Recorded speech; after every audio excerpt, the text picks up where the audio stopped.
the second day of October 2024. The same is supported by the affidavit. In which file?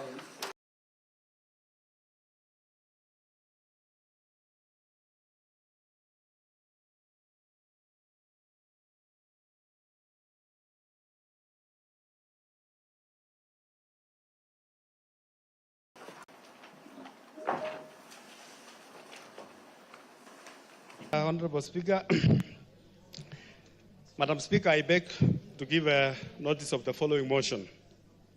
That pursuant to the provisions of Article 113, subsection 2 of the Constitution, understanding Order 150, subsection 3, the House adopts the report of the Mediation Committee on the Water Amendment Bill, the National Assembly Bill number 33 of 2023, laid on the table of the House Tuesday 15 October 2024, and approves the mediation version of the Water Amendment Bill, National Assembly Bill number 33 of 2023. Thank you, Madam Speaker. Thank you.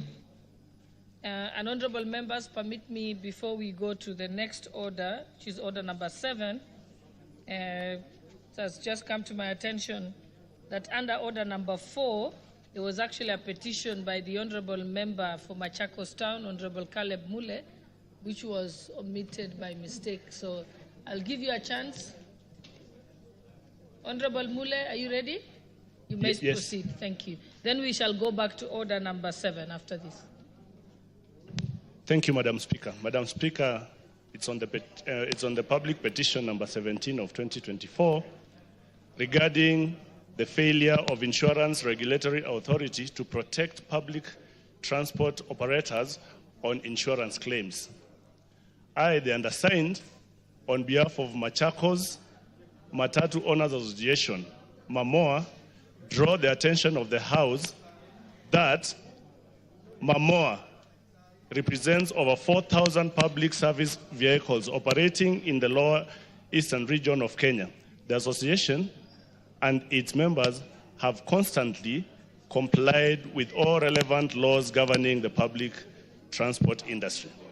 That the Insurance Regulatory Authority is mandated by the Insurance Act to, among others, formulate and enforce standards for the conduct of insurance and reinsurance business in the country.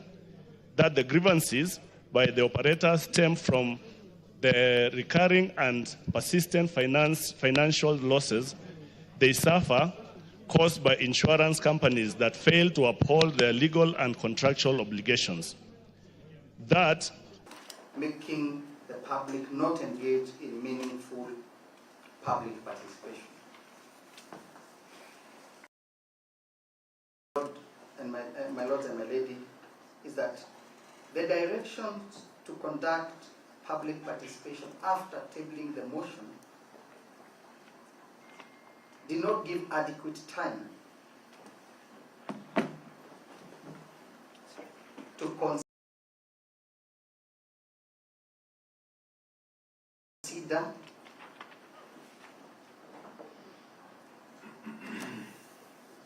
the information contained in the motion,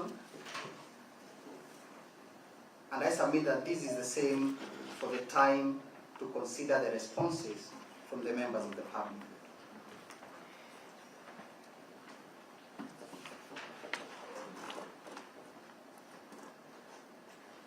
And in so doing, the public participation report that was tabled in the floor of the National Assembly cannot be said to have been considered in arriving at a decision of impeaching the Deputy President. My Lord, in that submission, I'm guided by the provisions of Article 4, sub-article 2 of the Constitution, and this is in respect to the provision that Kenya is a multi-party democratic state, and it's founded on national values and principles of governance as provided for under Article 10. I submit then that public participation is the lifeblood of democracy. And what was done by conducting cosmetic public participation indeed violates the very tenet of a democratic state.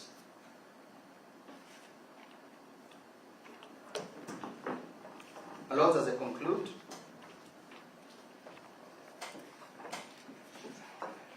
noting that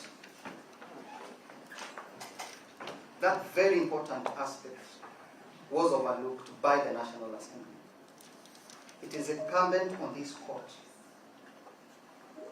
to evaluate, and as it's given the power under Article 165, to look at the actions that were undertaken by the National Assembly and find that that violation indeed allows this court to issue a conservatory order in the nature sought in the application.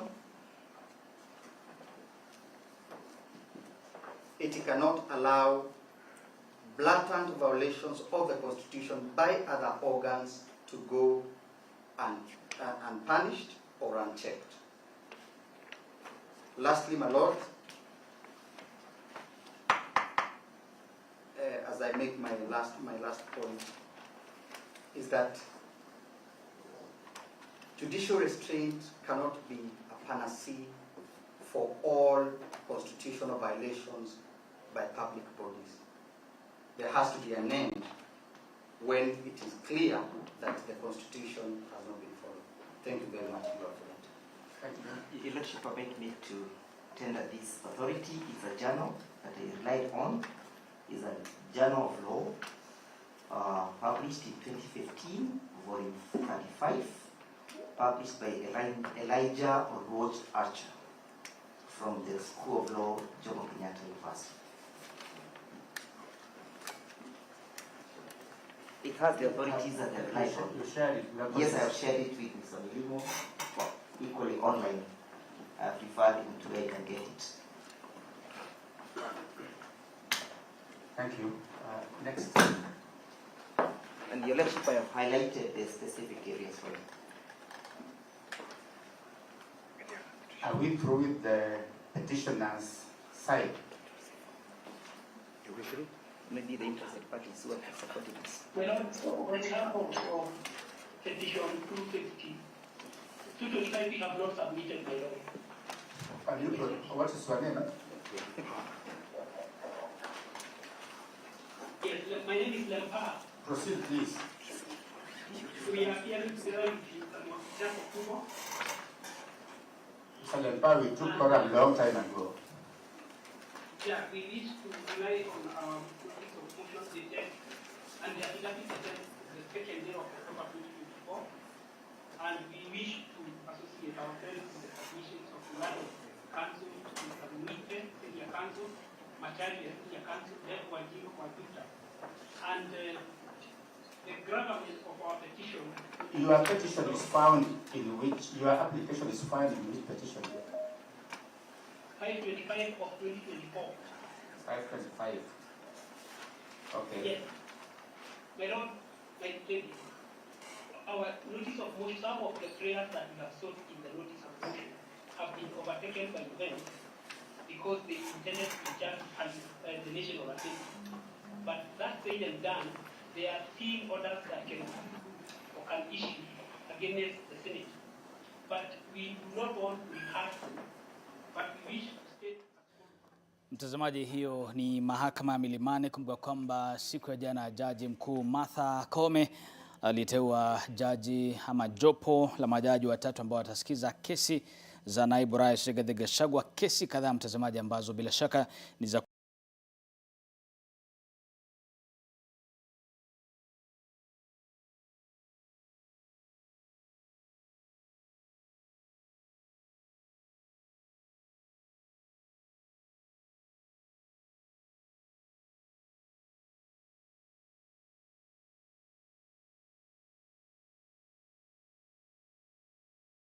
Madam Speaker, this has led to a reduction in attendance of learners to schools, hence negatively affecting the gains made towards enhancing access to basic education. Honorable Speaker, it's against this background that I seek to request for a statement from the chairperson of the Departmental Committee on Education on the following: a detailed report on the number of schools and students who have been affected by this submersion, urgent measures being put in place to ensure all affected students are able to attend schools, including steps taken to relocate submerged schools and provisions of temporary classrooms and offices to enable learning to continue, and plans put in place to ensure candidates are able to undertake their exams in October 2024. I thank you, Honorable Speaker. Thank you, the chairperson for the Committee on Education, or a member who's present to give an undertaking on behalf of the community. Honorable Melly, I couldn't see you. Yes.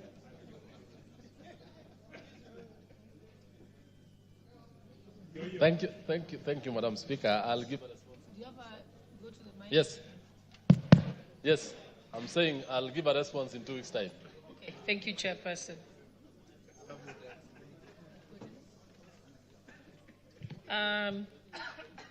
Next is a request for a statement by the Honorable Joshua Kandiye, member for Baringo.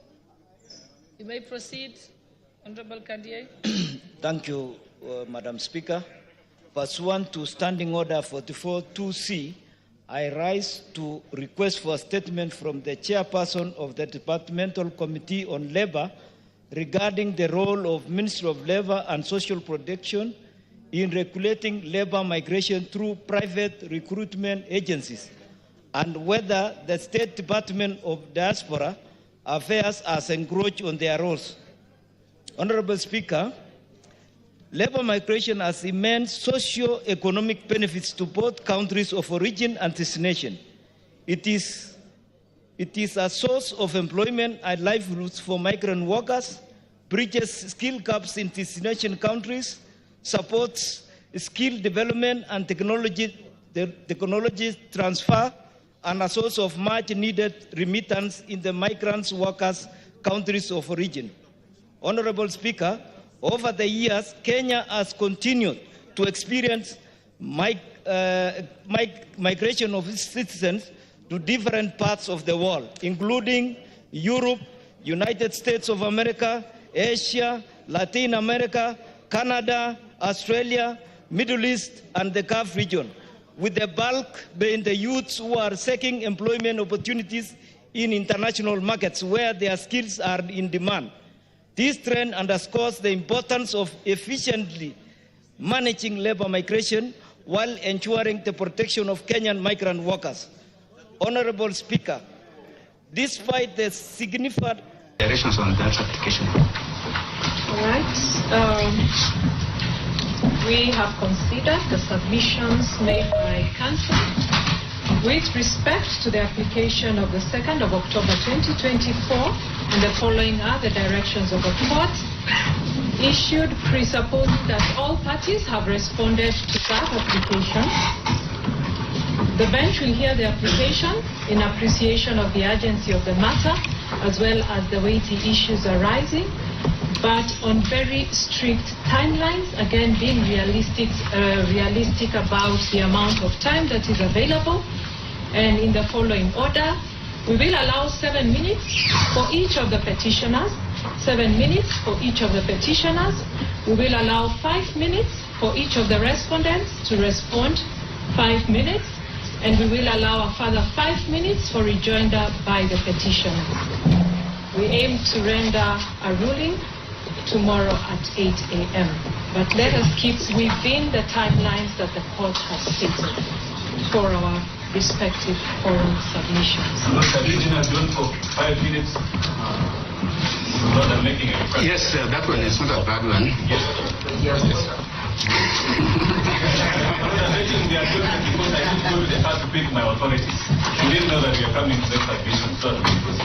Yes, that is in order. We'll adjourn for 5 minutes. But, my Lord, we would like to come to court now that we are proceeding. We had only prepared for a mention, and maybe we would need about 30 or 45 minutes to get to court so that we can. I see the chairperson is not here.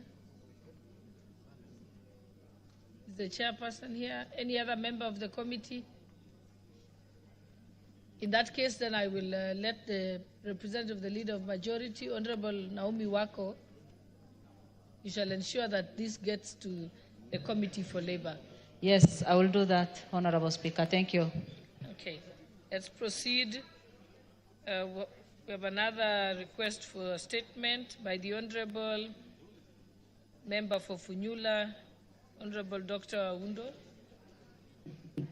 Thank you, Honorable Speaker. Pursuant to provision of Standing Order 44.2c, I rise to request for a statement from the chairperson of the Departmental Committee on Lands regarding the status of the Register of Government Lands as provided for under the various land laws of Kenya.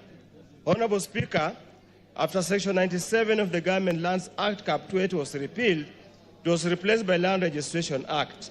The Register of Government Lands established under the now repealed Section 97 of the Government Lands Act became a register as provided for under Section 104.1 and Section 105.1c of the Land Registration Act. Additionally, the Constitution classified land in Kenya as public land, community land, and private land. Article 62.1 further defines public land to include an alienated government land, land lawfully held, used or occupied by any state organ, land in respect of which no individual community ownership can be established by any legal process. Honorable Speaker, despite the provisions of the Constitution, the country has been indebted by reported cases of unclear acquisition and encroachment of public land. In other cases, private individuals have acquired titles to public land without following the provisions of Section 9 of the Land Act. Several audit reports by various committees of Parliament have found cases of unaccountable public land and public entities not knowing the extent of their land holdings, not having any ownership documents. This has resulted in loss of public property, conflicts, and rampant cases of demolition. Honorable Speaker, it's again in this background that I request for a statement from the chairperson, the Departmental Committee on Lands, on the following. Number one, the current number of titles and parcels of land and the total number of government lands appearing in the defunct Register of Government Lands that was transitioned to the new land register as provided for under Section 104.1 and Section 105.1c of the Land Registration Act number 3 of 2012. Number two, the changes, if any, in the number of titles of public land and acreage in the period between 2012 and 2022. Number three, whether there is a designated registrar for public lands among those appointed under Section 12 of the Land Registration Act number 3 of 2012. And finally, plans in place to ensure the registration details of public land are made known and available to the members of the public as provided for under Section 10 of the Land Registration Act number 3 of 2012 and Access of Information Act number 31 of 2016. I thank you, Honorable Speaker. Thank you. The matter is, the statement is referred to the Committee for Lands. Is the chairperson of the Lands Committee here? Again, Honorable Naomi Wako, you'll take a note of that.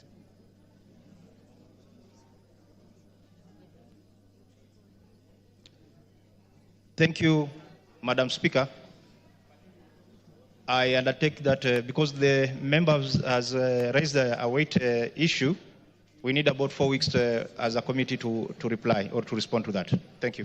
Thank you. That's noted.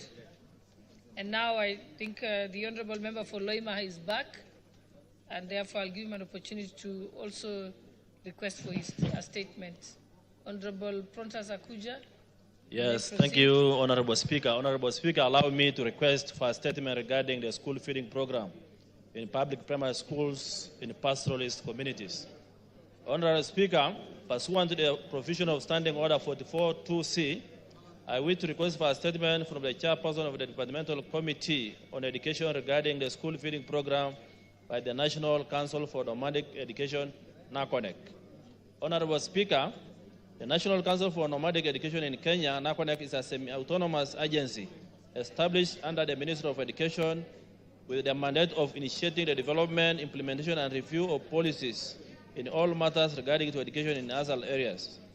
The Council mobilizes funds and other resources from various sources in order to support relevant programs, including school feeding program in nomadic regions.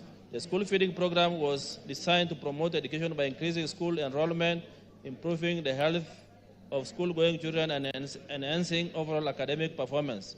However, it is deeply concerning the public primary schools in ASAL areas, specifically in Loima constituency in Turkana County, are facing an acute shortage of food supply since the commencement of the current term, which has been a recurring problem. Honorable Speaker, this situation is particularly alarming given that grade 3 and grade 6 candidates are expected to sit for their national assessment soon. Many vulnerable children who are motivated by availability of food in schools have been forced to drop out of school. The shortage severely undermines the welfare of the learners and has a negative impact on the education sector in the region. Honorable Speaker, it is against this background that I request for a statement from the chairperson of the Departmental Committee on Education on the following. One, reason for the persistent delay of food supply on public primary schools in ASAL regions. Number two, report on assessment of NACONEC's capacity to meet the educational needs of marginalized communities, including any challenges the agency might be facing. Number three, plans for immediate intervention to ensure timely supply of food to the affected schools. Thank you, Honorable Speaker. Okay, the request for statement will be forwarded to the chairperson of the Education Committee. Honorable Meli, you may give an undertaking. Thank you, Madam Speaker. I give an undertaking that I shall bring the report back to the House in 2 weeks. But Madam Speaker, on the issue of El Molo, and because the examination process is actually due or has started already, I promise to undertake that I bring the report before Thursday, especially on the examination issue. I thank you, Madam Speaker. Thank you. Honorable members, before we continue with the request for statements, I wish to recognize the presence of the following schools seated at the public gallery: prestigious Vineyard Academy from Embakasi East Constituency, Nairobi County. Also St. Dominic Kitise Secondary School from Makueni Constituency, Makueni County. And lastly, Njumbi Primary School from Mathioya Constituency, Muranga County. On behalf of the National Assembly, I wish to welcome them to the House. Thank you.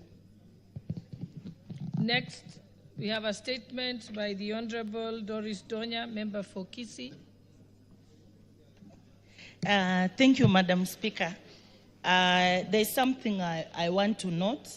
Today, for the first time, I bought the newspaper, and I saw the petrol prices have gone down by 8 shillings.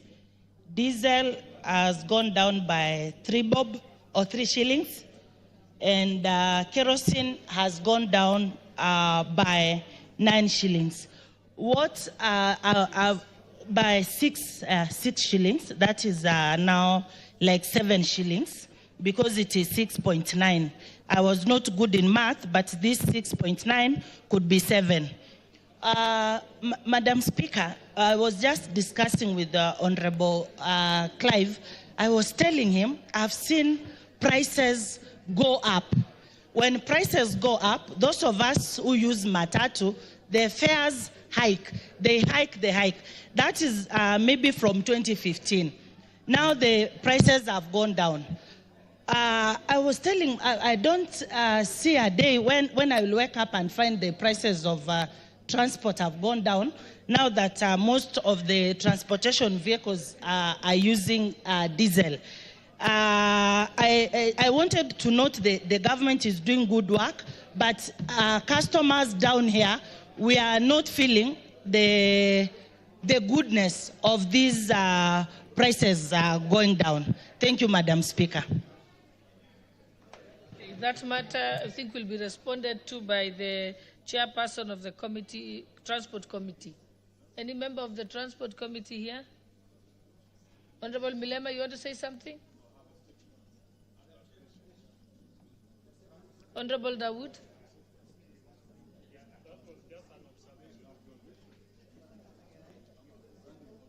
It's very valid.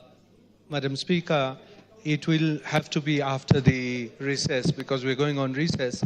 So after recess, another week or two. Thank you.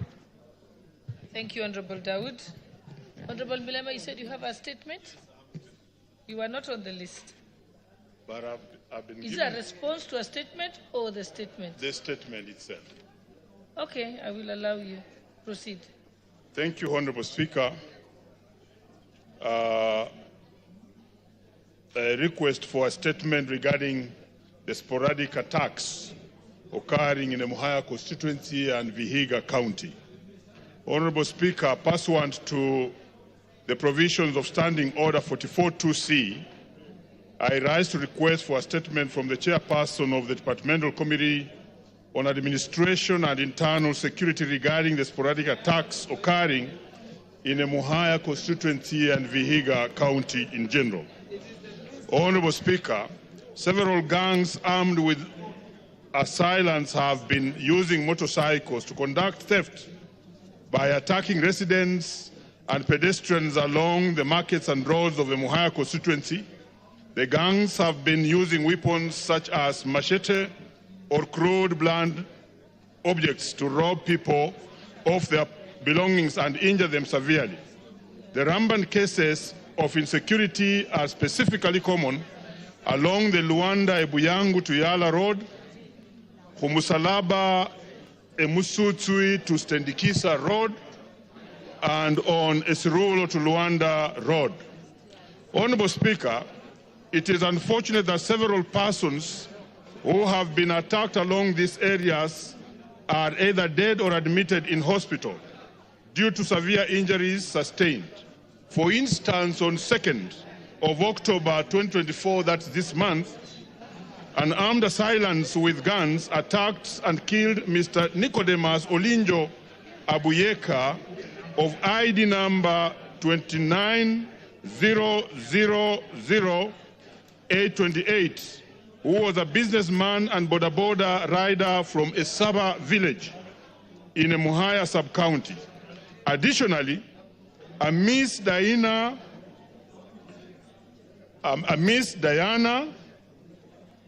Mamamboga, vendor at Luanda Market, was killed on 24th September 2024, while two other people, namely Eli Mukuna and a Mr. Anthony, were attacked by the armed assailants at Sokomoko and have been hospitalized due to severe injuries that they sustained. Honorable Speaker, it is against this background that I request for a statement from the chairperson of the Departmental Committee on Administration and Internal Security on the following.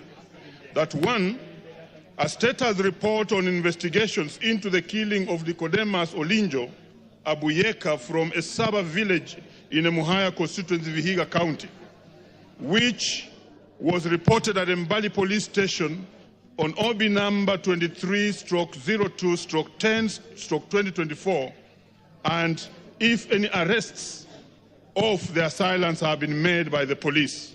And two, the measures put in place by the government to ensure deployment of additional officers to police stations in the Muhaya constituency to enhance security, including the timeline for deployment. Honorable Speaker, I add to indicate that this is not the first time I'm asking this. that in the so-said constituency in Muhaya, we have 4 police posts and 1 main police station that is not occupied. That is one, the sub-county headquarters at Msire, not occupied despite the fact it's finished. Then we have a Buhaya police post not occupied, a Murembe not occupied, and Ipali not occupied. Thank you, Honorable Speaker. That request for a statement is referred to the Committee for Administration and Internal Security. Is the chairperson present? Yes, Honorable Tongoyo. Yes, Honorable Speaker. I will bring the response in 2 weeks, but I want to add one thing. On the issue of constructed and completed police stations, as indicated by the Honorable Member, that has got no personnel, I think it's an issue that we can follow up with him, with the IG. Does not have to wait even the 2 weeks when we bring the issue of an instance of death and killings. All right, thank you very much.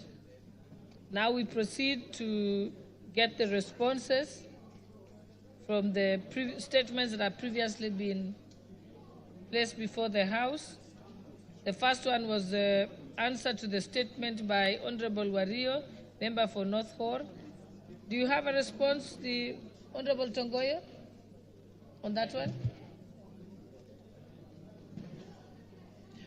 Honorable Speaker, on the question being asked by, which was asked by Honorable Wario on the issue of North Hor, this issue was canvassed and actually discussed in depth with the CS Interior when he appeared before the committee last.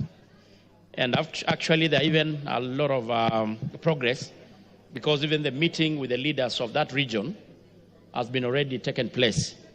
So as such, I have the response, but I prefer maybe to table it as being a document of the House.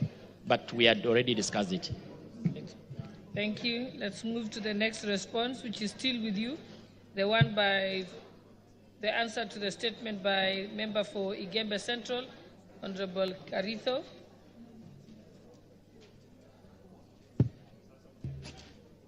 Thank you once again, Honorable Speaker. I don't know, Honorable Speaker, I need your indulgence, whether the concerned Honorable Member is in the House.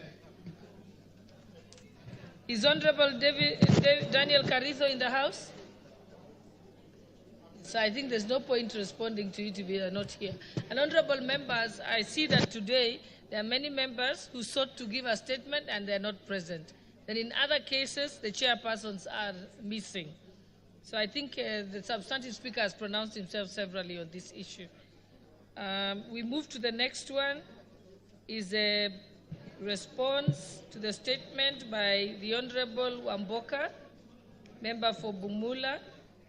Do you have a response, Chairperson for Defense, Intelligence and Foreign Affairs?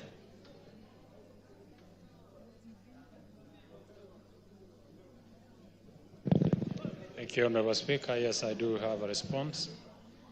And my response is as follows. Madam Speaker, the member of Bumula constituency, Honorable Wanami Wamboka, sought for a statement pursuant to Standing Order 42, 2C, on the disparities in the Kenya Defence Forces recruitment.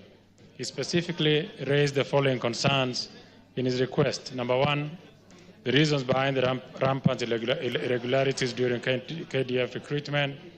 Number two is a comprehensive list of youth who were recruited in the last recruitment per sub-county, including those who claimed to have hailed from Bumula constituency. And number three, steps taken by the ministry to ensure that future recruitment processes are fair and transparent. Madam Speaker, the committee engaged the Ministry of Defense and above concerns by Honorable Wanami Wamboka, on the above concerns by Honorable Wanami Wamboka, and I therefore wish to respond to the issues as follows. Number one, on the reasons behind the rampant irregularities during KDF recruitment. Factors contributing to the perceived prevalence of irregularities during KDF recruitment include the systematic and cultural tendencies within segments of population that seeks to manipulate the process through various methods, including bribery, extortion, and intimidation. The ministry upholds a strict zero tolerance policy regarding such conduct. And question number 2, on a comprehensive list of youth that were recruited in the last recruitment per sub-county, including those who claimed to have hailed from Bumula constituency. The response will be, Madam Speaker, in the most recent KDF recruitment drive carried out in 2023, 14 individuals from Bumula constituency were recruited, 12 male and 2 female. Number 3, steps taken by the ministry to ensure that future recruitment process are fair and transparent. The response will be, the ministry continues to ensure that KDF recruitments remain a fair and transparent process through civic sensitization and mass media information to curb recurrent malpractices. I submit and I thank you, Honorable Madam Speaker. Honorable Wamboka, are you satisfied with the response? Honorable Speaker, definitely not. The gist of this question was that people were recruited in Bumula constituency and they do not come from Bumula constituency.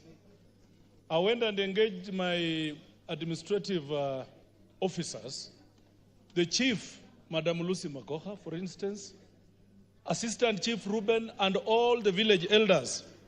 They do not know any one person who was recruited from Kimaeti sub-county. And that is the gist of this question. What I expected from the chair, who is my good friend and my namesake, is that you give me the names that you purport were recruitees of Bumula constituency, which you have not. Mr. Chairman, number 2, on a comprehensive, just a minute. My question number 2 was a comprehensive list of the youth that were recruited. How do you understand that question, Honorable Chair? Honorable Speaker, this clearly, the chairman is trying to hide something. He knows the truth that Bumula was disadvantaged, just like many other constituencies in this republic, and he's trying to cover it up. Please do not politicize the military of Kenya. It may be the only thing that is remaining professionally in this republic. We want fairness. We want every corner of this country, every sub-county to feel part and parcel of that institution. So, Honorable Speaker, of course my question was not answered. I do not have the list. I need to see the list so that I disapprove the chairman that those people he has in the name of Bumula constituency do not come from Bumula constituency. Thank you. Do you have an answer, Honorable Courage? One more. Okay, allow, you have a point of order, Honorable Milema? Thank you. On a point of order, just to emphasize, I'm sorry, Honorable Speaker, what is said. It's a matter that the chair can take very seriously. Because I had a similar situation. And I have to explain it well, Honorable Speaker. When our former senior colleague was still under that particular ministry. And the names of the people who were recruited in the armed forces, Honorable Speaker, from Emuhaya, were not from Emuhaya. And you know that it's so glaring, it has to be said, that even the officers working under the provincial administration, Ngao, they know that some syndicate somewhat is happening where these names can be mopped up and be fitted from a certain constituency and go away. So at the end of the day, the celebrated quota, Honorable Speaker, which would want all departments to adopt, whether it's the Ministry of Roads, the Ministry of Energy, and now the Armed Forces, Police, and even the NYS, Chair, is not being followed, and therefore that emphasis should make you, as you go back to look at your research, to look at the holistic picture in many of our constituencies. Thank you, Honorable Speaker. Yes, Honorable Courage, Chairperson. Madam Speaker, now that 2 members have raised this issue, let me first say that maybe, Honorable Wamboka, it would have been easier if you had given me the names of those you think are not from your constituency. But number two, as a matter of concern, because now it looks like it touches on most members of parliament, I'll take a step further to make sure that as members are requesting that there might have been recruitment that have been done in different sub-counties, but the names really are not from those sub-counties, to make sure that that anomaly is worked on, because whatever has happened now, and make sure that in future recruitments, if it is for a Muhaya, for instance, we make sure that all the 14 names, like has been provided now, are from that constituency as indicated. Because it will be a lie then to say you are, for instance, going to have recruitment in Bumula and go and get people from Shinyalu, register in Bumula and be employed from Bumula. So I will take that matter up. And if Honorable Wamboka has more questions in regards to that and the names as he's requesting, I will then put the question to him, which of the names of the 14 that were recruited are not from his constituency. Member from Bumula, do you have the list? You were given the list. Honorable Speaker, National Assembly has asked the ministry to provide the names of the people they recruited in Bumula constituency. For crying out loud, why is the chairman passing back the ball to me? Because he knows he cannot produce those names, Honorable Speaker. And now, the chairman says, this is now a bygone, that it has passed. I find that too unreasonable, Honorable Speaker, because this is how constituencies, different constituencies have been missing out, while others continue employing more people. It beats logic, Madam Speaker. Why would you pick children from Garissa constituency, for instance, and come and recruit them through Bumula constituency? Why would you pick Kiambu children to come and recruit them through Emhaya constituency?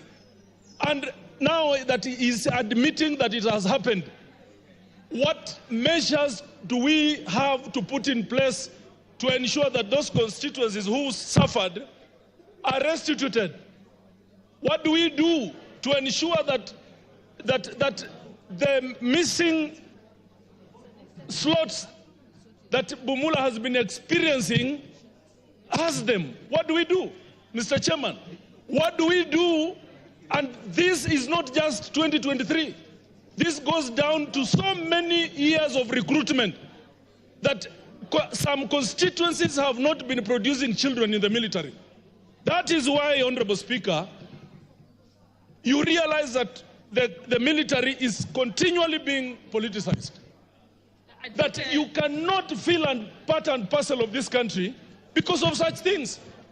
The net effect, Honorable Speaker, of not recruiting children from every constituency, it means that progressively, when these people grow up the ladder, when they climb above that ladder, when they reach promotions, we will not have children from Emuhaya, from Bumula getting promoted.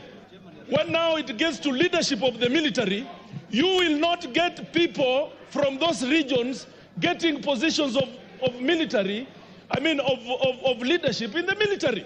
And it is so unfair.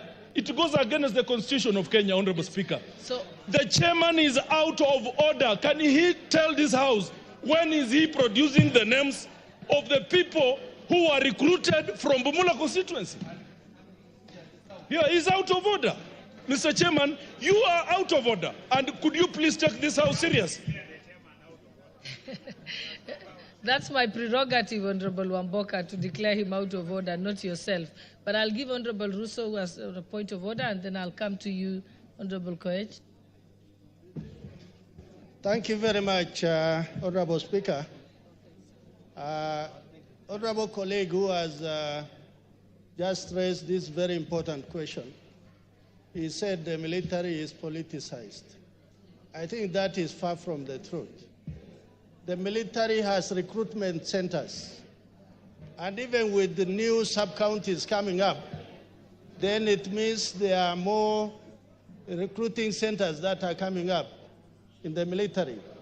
But what is important and what he has raised is those recruiting officers in those recruiting centers must identify those young men and women who are coming to be recruited, that they actually come from those locations and sub-locations within that sub-county.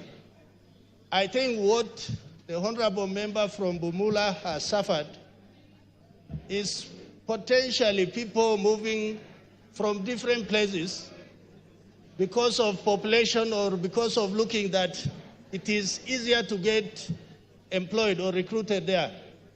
But I believe the honorable chair has a task to make sure that the few who are being recruited from different sub-counties and constituencies are actually the bona fide residents of those areas, so that no area is unfairly disadvantaged. Thank you, Honorable Speaker.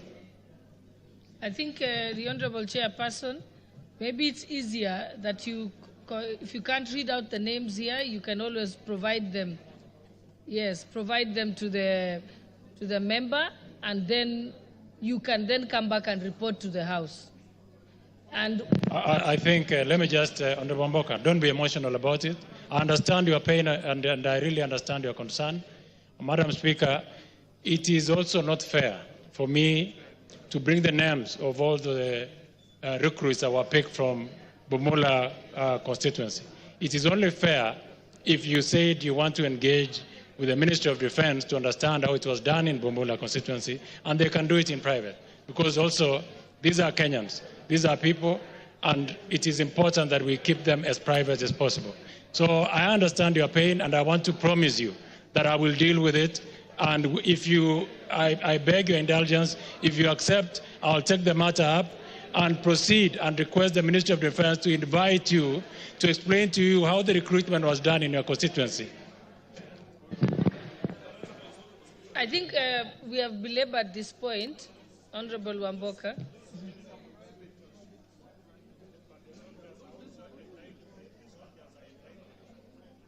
Honorable Wamboka, I'm helping you here so that you can get a resolution.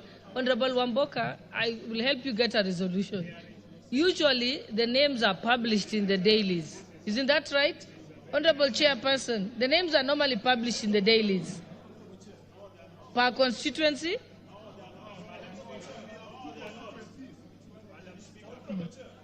Let's proceed, Honorable Wamboka. I'll give you a minute before we... Okay, there's a point of order here, Honorable Wamboka. Honorable Wamboka, before you proceed, Honorable Wamboka, I'll give you a chance to proceed. Let's take the point of order from Honorable Pukosa, then we'll come to you. Okay. Madam Speaker, I need guidance from your chair because military is a very sensitive and deals with the security of this country. Exposing the names of the military officers publicly affects the integrity and the security of the nation. And I think, yes, I think saying that you want the names from all over the country, I think we are playing into a very dangerous game. And therefore, if we want to speak, if we want to be specific to Bumula alone, then that can be at that. Yes. And Honorable Wamboka, what we were saying is, and which is what the chairperson offered, is that you can have a meeting with him as representative of the people of Bumula, engage with the military, go through that list, and give them sufficient facts to confirm that those persons are not from Bumula constituency. I am sure that going forward, they shall ensure that the next recruitment will ensure that people from Bumula will be taken. So I think that way your problem will be resolved. No. Because I think at the end of the day, you just want to be able to prove to them that those persons are not from Bumula and ensure that going forward, they shall have a better system of counter-checking where persons can be declared to come from Bumula. And I think that is something that can be resolved. And then you can later come back to the House and confirm that the matter has been resolved. Is that not the... Are you happy with that? Give me the mic. Honorable Speaker, I have a problem. when the chairman of Defense Committee wants to hide behind your chair, this is the National Assembly. These people were recruited publicly and during the day. Honorable Speaker, this is the National Assembly. There is no other house that is supreme, more supreme than this house. Honorable Speaker, that the Ministry of Defense went and recruited, in the name of recruiting people from Bumula, brought other people. And that is the reason why he has not given those names, Honorable Speaker. And it is a question addressed to him. Why should I have to go to meet the minister in camera? No, I refuse to do so. This is the National Assembly of the Republic of Kenya. Honorable Speaker, we have asked the chairman to produce the people that were purportedly recruited in Bumula constituency. It is period. We have honorable members who are also have the same problem, Honorable Speaker. My next problem, Madam Speaker, is that we just move forward like that. How? How do we move forward when constituency A has 20 people in the recruitment, while constituency Bumula B has 0? Continually, Bumula is disenfranchised. We cannot proceed like that, Honorable Speaker. And that is why we are saying we will not go to see the minister. The chair has to give the names of those people that were recruited in this house. This question was asked in this house, Honorable Speaker. I think the chairperson is not saying he won't give the names. He's just saying it's prejudicial to make the names public, considering they are already in the military. That was the issue that he was raising. What's your point of order, Honorable Farah? Mr. Speaker, Wamboka is my very good friend. But my point of order is this. And for the benefit of the House itself, you cannot discuss anything to do with ordinances, the weapons, the number of forces we have, the names of anything of our security forces. That is a strategic matter. Order. It's a... That... Mr. Speaker, Madam Speaker, Madam Speaker, Madam Speaker. Allow him, Honorable My point of order. Just allow him to prosecute. You'll have a chance to respond. Order, honorable members. Honorable members, you will have an opportunity to respond. My point of order. Mr. Speaker, can I explain? Can I explain? Honorable Wamboka. Order, honorable members. Honorable Wamboka, we've given you so much. Hold on. Honorable Wamboka, we have given you great opportunity to prosecute your case. We are still prosecuting your case. You have not been gagged. Honorable Clive, if you have something to say, you can rise on a point of order and speak to it, but not heckle from your seats, because that way we will not make progress. He's allowed to give, let each member say their part. Then we can proceed, whether you disagree with it. Because how would you feel, Honorable Clive, when you will want to say something, if other people agree and heckle, how will you feel? Let everyone have their say. It doesn't necessarily mean that other people can speak and others cannot. So proceed, Honorable Farah. Can I have it? I am not in any way negating what somebody feels should be done. But I'm talking from the traditions of the House. If you want to discuss a matter that's of national security, you seek an appointment, you have the House in camera. And only then, listen, we have a nation and a sovereign state called Kenya, which belongs to all of us. There is no way in the world. No, I am on a point of, can I finish my point of order? You cannot discuss, and you are lucky because if I was on the chair there, I would throw you out if you insist on that. Thank you. Honorable Chairperson of the committee, because that's the person whose the question was directed at. Proceed. Honorable Elachi, stand down. No, I'm not giving you an opportunity. I have listened to members. I have given this position to the chairperson. Let's end it there. I want to promise that I will invite all the members that have issues with the recruitment before the committee. It will be held in camera, like has been said by the Deputy Speaker, and I think all the issues that you've raised will be dealt with at that point. Okay, let us proceed. We already have a conclusion. Yes, it's. Honorable Karoli, what did you want to say? I know you had your hand up earlier. Madam Speaker, thank you very much for the opportunity. I think we are not being very judicious in the way we are handling this matter. We are dealing with recruitment. We are not dealing with military operations. We are dealing with a process that is guaranteed under Article 10, our national values of transparency and accountability. Article 35, Article 231, 1J of our Constitution guarantees, and Section 18 of Parliamentary Powers and Privileges gives this House the power to ask for the information that the honorable members asked. We cannot hide behind mere statements.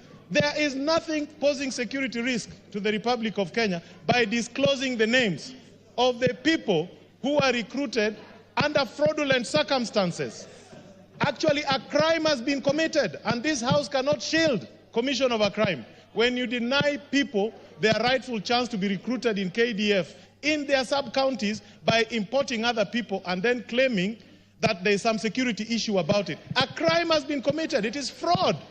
Okay, and this House has the power to... Honorable Karoli, you are speaking as if it has already been confirmed that a fraud did take place. There's been an allegation by Honorable Wamboka. What we want to do is try and confirm that what Honorable Wamboka is saying is correct.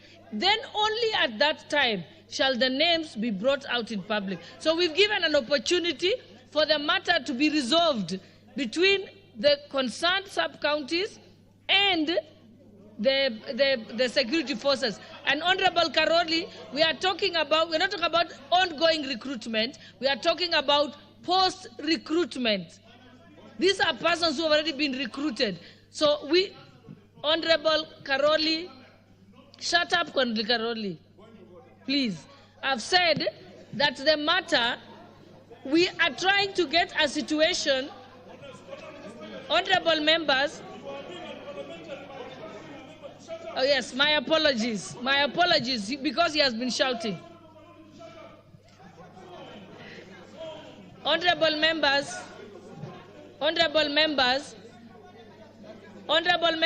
we are working towards a resolution which will allow the names to come to the House. We are not directly allowing the names now until some preliminary investigations and gathering of information has happened. And Honorable Karoli, you were speaking even when I hadn't given you the mic. So you were out of order.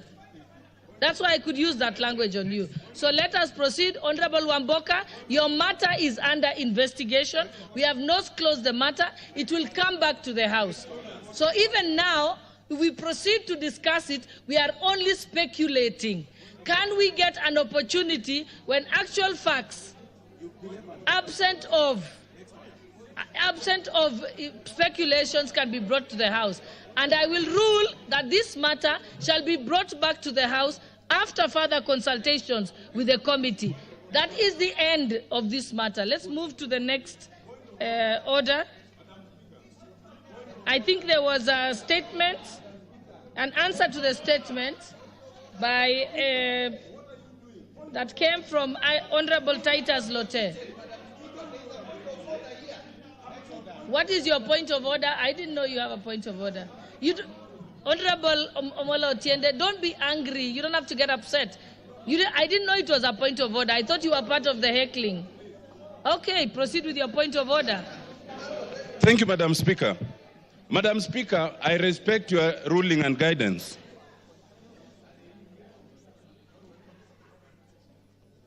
Since the point of order is directed for your guidance, Madam Speaker, I respect your ruling and guidance. that the matter will be discussed further. There's only one problem, that, Madam Speaker, you are leaving it at a point where the chair has said that they will invite Honorable Wamboka and any other member with an issue to the committee. That's the problem. Madam Speaker, when a member poses a question here and many members find it affects them, usually they await the answer instead of everyone bringing the same question. So we were awaiting the answer on this. Madam Speaker, it is grossly inaccurate for the Honorable Deputy Speaker, Second Deputy Speaker Malim, to misguide the House, and it goes unchallenged. There is nothing in the KDF Act that prevents a disclosure of the names of persons who are recruited. The same way, Madam Speaker, before deployment of our forces anywhere, it's usually brought to this House to approve. There are things that cannot be disclosed, but recruitment is not one of them. We are just in a process where this House impeached the Deputy President for such practices. How can we then say that we do not want, and when we want to know how people have been recruited, then it is secret? We want to know, not just the KDF, not just the police, not just the teachers, all of us, because we represent constituencies. The answers should always be brought here. Madam Speaker, I urge you, in line with your ruling, to guide that when the matter comes back, the chair should be prepared to indicate for all of us, for our benefit, who was recruited in which constituency. You know, we are not even going to the issue of how many people do we have in the defense forces. We are only talking about the last recruitment. What is secret about that? What is the national security on Ombosoro, knowing that my constituent was not recruited in his constituency by fraud, and vice versa? It is accountability. It is in line with Article 47 of the Constitution. The Access to Information Act actually requires that such information should be availed even before it is sought. So when it is sought, I'm afraid that the chair of the committee ought to bring it to us. I so humbly submit, Madam Speaker. Honorable members, I think let us stay focused that this issue is relating to a matter that was raised by the Honorable Member for Bumula. The Honorable Member for Bumula has raised very serious concerns. We have said, let us find a methodology that is easy and efficient for him to get his answer accurately. That's why we are going in this direction. And we have said, we are not closing the matter. The matter shall be reported back to the House at the appropriate time. So we are not closing it. So right now, yes, that's now a valid question. What are the timelines? So the Honorable Chairperson for the Departmental Committee for Defense should tell us when can you, and I think if other sub-counties have an issue with it, that can be raised at a later date by those particular sub-counties. Let us start with Bumula constituency.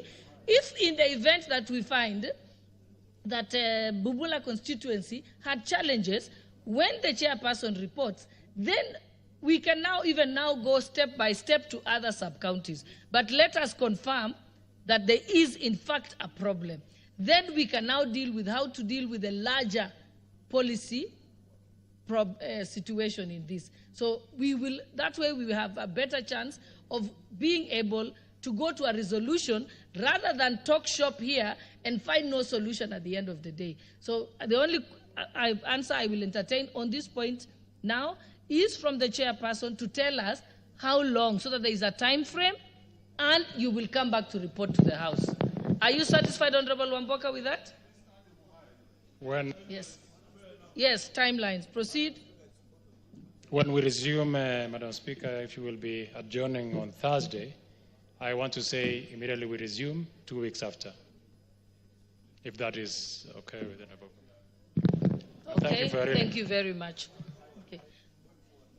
Member for Muhaya, you did not bring a statement, but I am told that it's because you're neighboring constituencies, it will probably touch on your constituency also.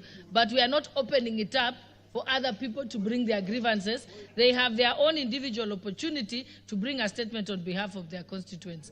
And no, I will not entertain a point of order on this particular point, unless you have a point of order on something else. And since we do not, since we haven't gone to the next order, you actually have there is no point of order, because we have closed this matter.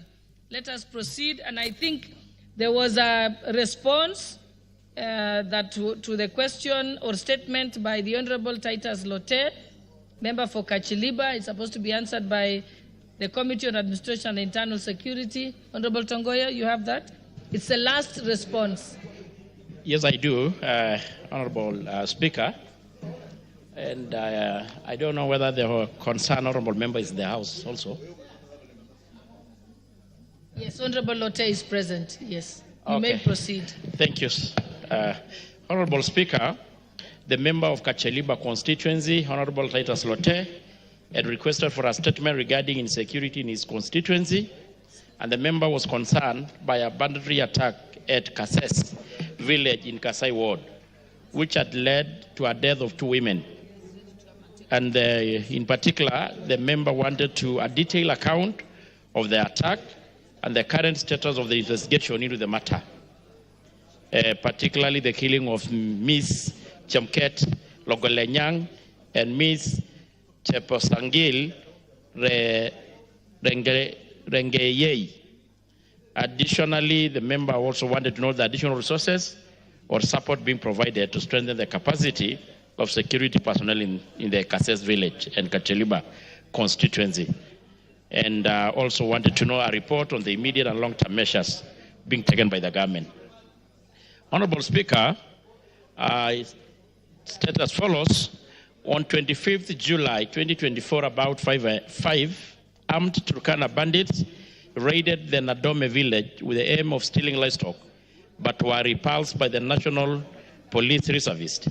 However, as the bandits fled toward Lorogon, they shot and killed 2 women, Miss Chemkat Logolenyag and the one Miss Cherosangel Rengeyei, who were engaging in a small-scale gold mining activities in the nearby valley. The police officers responded to the scene, and in pursuit of the bandits, no arrests were made, but the bodies of the deceased were removed to Kapenguria County Referral Hospital for preservation and postmortem, and the bodies were later released to the families for burial. And the case is still pending. The case is still under investigation by the timing of this report, the writing of this report. Honorable Speaker, the government has taken the following measures to strengthen the capacity of security personnel. The government has deployed 50 National Police Reservist officers within that area, revitalized the Peace Committee, which bring together elders from both communities to formulate means of sustainable peace and security in the area. On issue number 3, Honorable Speaker, the government has taken several measures to include measures to address the recurring banditry attack to enhance security in Kacheliba, and of course, in this case, the entire valley region. Intensifying police visibility through patrols, sensitization of the is concerned. Public interest. What is the wider public interest? What is the ideal position that will serve the greater interest of the rest of the people of Kenya vis-a-vis the interests of the petitioner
committees to answer to matters oversight of county funds. Honorable Senators, from the foregoing, we may observe that Article 125 of the Constitution, as read together with Section 18(1) of the Powers and Privileges Act, Parliament and its committees have the power to summon any person to appear before it for the purpose of giving evidence or any information. In this respect, Parliament has the same powers as the High Court to enforce the attendance of witnesses and examine them on oath, affirmation, or otherwise.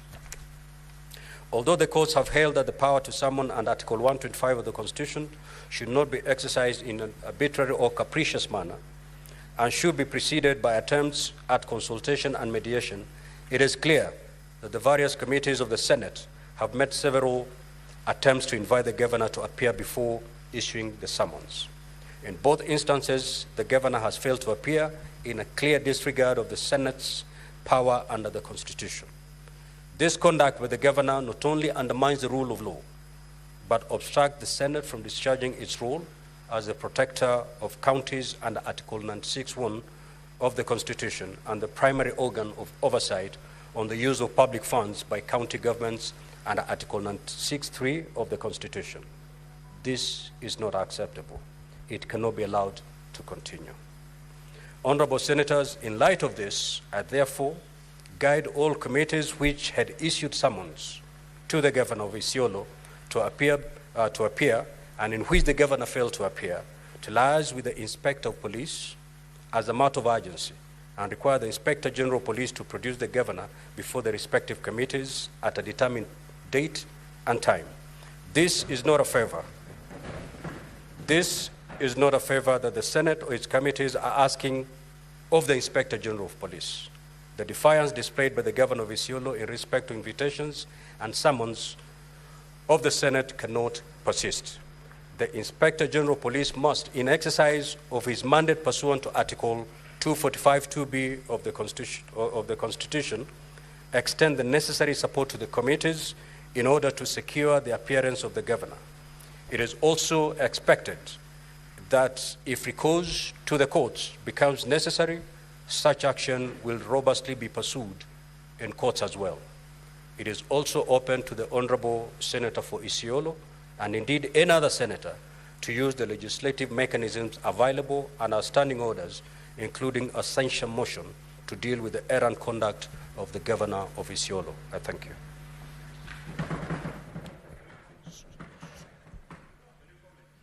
Well, allow limited comments on this communication, starting with Senator Olekina.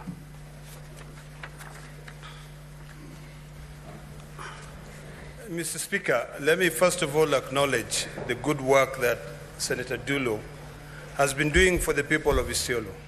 Mr. Speaker, if it wasn't for her diligence in ensuring that those people get their services, those hospitals are open, which are now shut, that the people get services, we would not be discussing this matter. This is unprecedented, Mr. Speaker. This is the first time that your chair has actually almost censured a sitting governor. This House protects devolution. This House, the framers of the Constitution, gave it powers to be able to ensure accountability, a fiduciary responsibility on those who are given that responsibility by the citizens. Mr. Speaker, I sit in the Public Accounts Investment Committee, and it is quite sad because our job is very simple: to ensure that we take these governors to task and ensuring that they use the resources wisely. I've listened to your communication, Mr. Speaker. And Mr. Speaker, I don't intend to vary your communication. It's well thought out, but I think we've got the powers in this House. Article 125, our Parliamentary Powers and Privileges Act, Section 19 and 18, gives us that power. We have penalized this, or we have fined this governor, I think twice now. That's 1 million shillings. We want to know whether that person, whether he has paid that to the clerk of the House. Mr. Speaker, we have a police station which is domiciled in the precincts of Parliament. Why can't we authorize that I know the law does not allow us to direct the Inspector General of Police. But I believe that the powers given to us by the Constitution, Article 125, where when we sit like a high court, we can be able to compel that witness to appear. Mr. Speaker, in the last Parliament, we worked closely with the Ministry of Finance, and we were able to stop certain funds from going to a particular county. I think, Mr. Speaker, with your position and the powers given to this House, we can be able to take the same direction. I think Article 255, or is it 225, lays out the procedure on which the Cabinet Secretary can stop funds. But this time around, we have got to think out of the box. We've got to be unorthodox in our thinking in order to be able to defend devolution. We have to find a way to stop those funds, and whoever is protecting this individual, because he boasts around and he says the way is untouchable, must also take judicial notice that in this country, in this Senate, we will demand accountability. The only way, Mr. Speaker, that we can be able to ensure the people of Isolo gets their services is if we all suspend any other discussion today, any other business, and we deal with this matter. We can censure that governor, even if he's not sitting here. Mr. Speaker, we talk about separation of powers between the three arms of government. I believe, with the spirit of cooperation, that we can be able to engage these other two arms of government, the executive and the judiciary, to be able to come up with a methodology in which we can be able to demand that this individual is brought to this House, this individual is penalized, and the people of Isolo can be able to get their services. Yesterday, Mr. Speaker, I was watching a video of a young lady in Isolo who was taken to the hospital. She was in ICU for 25 days. And she had to be told, go home, because the hospital is closed. Seriously? We can sit here as senators and allow devolution to die? Allow people to be able to thumb chest and say that they're untouchable? I think it's about time that we remind these governors that power is transient. Today you are so powerful, tomorrow you are nothing. You know, literally nothing. Mr. Speaker, to use a Swahili word, hii ni dhuluma. You know, this guy is really, I don't even know what to say. You know, he's so drunk with power, he's humiliating his citizens. He was not elected to be able to go there and make people suffer. We must remind these people that power is transient. And this Senate is powerful. We've been reminded so many days that we are powerful. We're going to be sitting here tomorrow discussing the issue of impeachment of a deputy president. And you still say that we don't have power? Mr. Speaker, let us use this police station, which is domiciled in Parliament. We should not just see police here sitting, you know, trying to protect Parliament. The only way you can be able to protect devolution is by making sure that you call these people to account. Finally, Mr. Speaker, I want to request the Inspector General of Police, who I believe is a fine gentleman, who I believe is someone who is committed to ensure that there is discipline in this country, to expeditiously, you know, go and make sure that that governor is taken to jail. Because you cannot violate Section 19 of the Public or the Parliamentary Powers and Privileges Act. You cannot violate summons from this Senate and you continue there.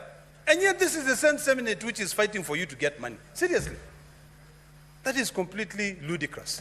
So, Mr. Speaker, I hope that everyone here today, let us not talk about anything else. Let us censure this person and make sure that we use all the powers that we have to make sure that the people of Isolo get what is rightfully theirs. Thank you, Mr. Speaker. Senator Wamatenga. Thank you very much, Mr. Speaker, sir. I also like to support the motion and the communication you've just made.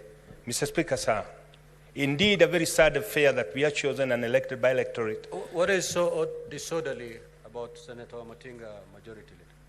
Apologies to Senator Matinga, Mr. Speaker, but I just wanted to request if you could guide, given that this is a matter that I know many senators will want to speak to, if we could provide guidance on time so that we get as many of our colleagues a chance to speak to it. Okay, honorable senators, we need not to go on a vote on this. We can agree on a consensus. 3 minutes. 3 minutes? 3 minutes it is. Senator Matinga, your time starts running from now. Thank you very much, Mr. Speaker, for giving this opportunity. Indeed, when we campaign in this country, we promise all kinds of good things to our electorate. It is very unfortunate that some of us get in the office and they forget the very same things that we promised. Mr. Speaker, sir, I've heard from my neighbor here, the senator from Marsabit, his frustration with the governor for Isolo. He has issued many invitations, but he has ordered none of them. Mr. Speaker, sir, we are elected as leaders to sit down and listen together. At times, the issues that we invite governors and other officials to appear before our committees are not intended to serve our own interest, but the interest of the community and the society of Kenya.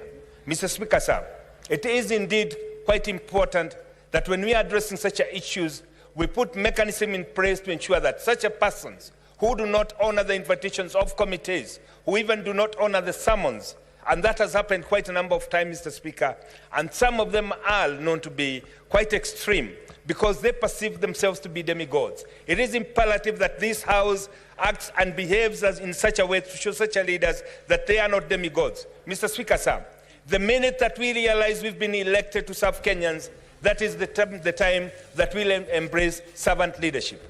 It is quite unfortunate, Mr. Speaker, that a governor who's been elected by the electorate of Isolo and who had promised to deliver cannot even honor a sit down with the senator. And this, Mr. Speaker, sir, it is the only way to ensure that we deliver a service to our people through collaborative, participatory approach that requires the leaders to sit down together, reason together, and come up with an amicable working solution that addresses the issue of our people. Mr. Speaker, sir, as a House, we can only be able to execute our mandate of oversight if we put instruments in place that will ensure that we do not remain toothless. Mr. Speaker, sir, it is quite unfortunate and very, very sad that in the 21st century, somebody who platformed on the premise that he's going to deliver services cannot appear before this House, not that he's being asked personal questions, but questions that have to do with the way he's pushing the issues of Isolo, governance issue, accountability and transparency. Mr. Speaker, sir, it is the high time that we show the world and the whole country that we as senators of this country, we mean business and we want to ensure that services are delivered to them. And the only way to do that, Mr. Speaker, sir, is to bite and bite very hard. Mr. Speaker, sir, we didn't say that we can tell or request the IG to bring such a person and any other person before the committee. We must do it, Mr. Speaker, because if we fail to do that, Mr. Speaker, the law of this House that has been given to us by the Constitution of Kenya will remain unexecuted because we have arrogant people. Senator Osotsi. Thank you, Mr. Speaker. Mr. Speaker, it is very unfortunate sitting here and listening to the level of impunity by a governor who has refused to attend several committee invitations. Mr. Speaker, this particular governor appeared before my committee, and the kind of conduct he exhibited when he appeared before my committee, it was the most unbecoming conduct from a governor. He almost exchanged with some of the members who are asking valid questions on matters to do with governance in Isolo County. Mr. Speaker, you remember that in this House I sponsored a bill, an amendment to the Powers and Privileges Act, where I said that we need to enhance the fine from 500,000 to 2 million shillings, and also put in provisions on how the arrest can be executed. That bill was passed by this House, and that bill is lying in the National Assembly. Maybe at this point we would wish the National Assembly to speed up the passage of that bill so that we can deal with matters like this of Isolo. Mr. Speaker, I think some governors take it like a crime if we invite them to appear before Senate. They think that we are punishing them. Mr. Speaker, we are simply doing our oversight role as per Article 96 of the Constitution. So I want to thank those governors who have honored our invitation in our various committees and appeared and answered questions affecting their counties. But there are others who, when invited, Mr. Speaker, they try and use all manner of excuses not to appear. That is against devolution, which this House, under Article 96, exists to protect. I think, as Senator Ldama said, I think it's a high time we have a censure motion on some of these governors. It should go beyond your communication, Mr. Speaker, so that we have a censure motion to discuss the conduct of these governors and any other governor who will run away from a summon. Mr. Speaker, 2 weeks ago, we summoned the former governor of Kitui, Honorable Charity Ngilu, over the matter of Kikotek, where millions of money was embezzled, Mr. Speaker, and the governor did not even respond to our request. The Majority Leader. Mr. Speaker, I will not finish the 3 minutes. There's just one thing I want to say. Your communication is very well reasoned. The only thing I expect, Mr. Speaker, and that your ruling fell short of, and I want to believe it is out of the abundance of caution, not to be taken to be usurping the powers that belong to the chairpersons of our committee, is that you should actually have ordered the Inspector General of Police to search and produce the governor, wherever he is, if he's in Isolo, Dubai, whichever part of the world he is in, Mr. Speaker, until he's produced here before the Senate. But given that this is a matter that is presently before various committees, then I agree with your wisdom, Mr. Speaker. Therefore, I expect that at the next sitting of any of these committees that the governor has defied, the chairperson alongside the members will draft the summons and ask the Inspector General of Police to produce that governor and ensure that he is in safe custody until the next sitting of that particular committee. We have a very good police station here at Parliament, Mr. Speaker.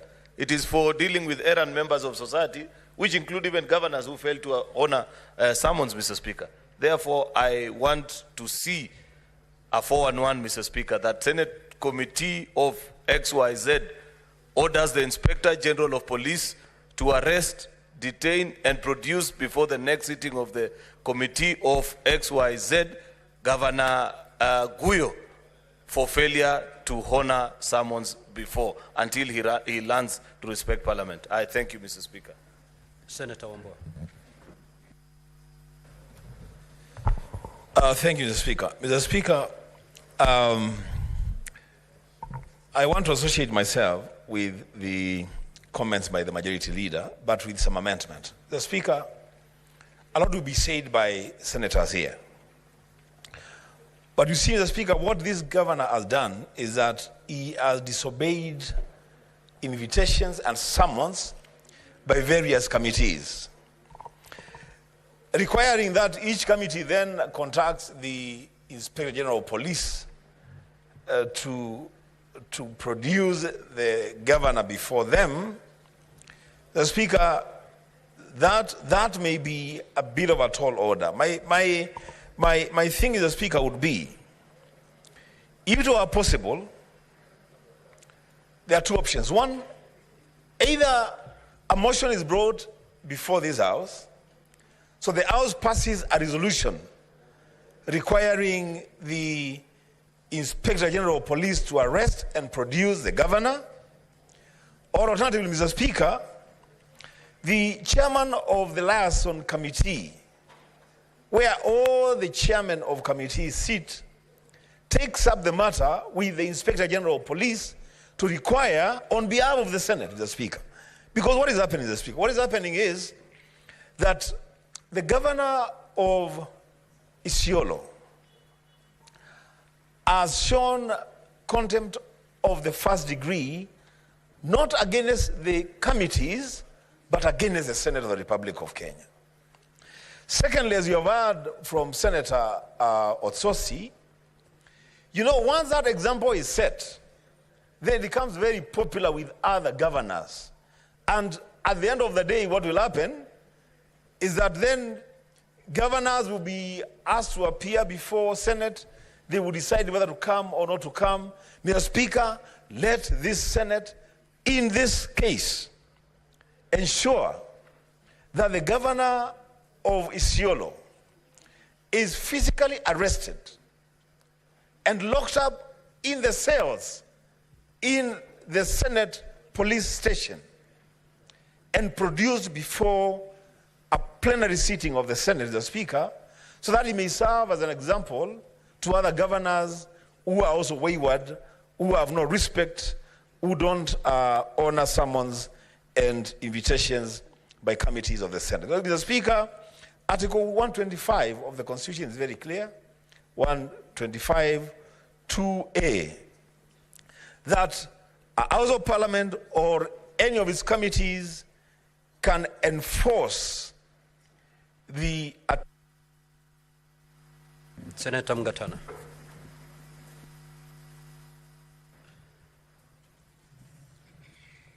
Mr. Speaker, actually my note was on Order 11, so I will pass.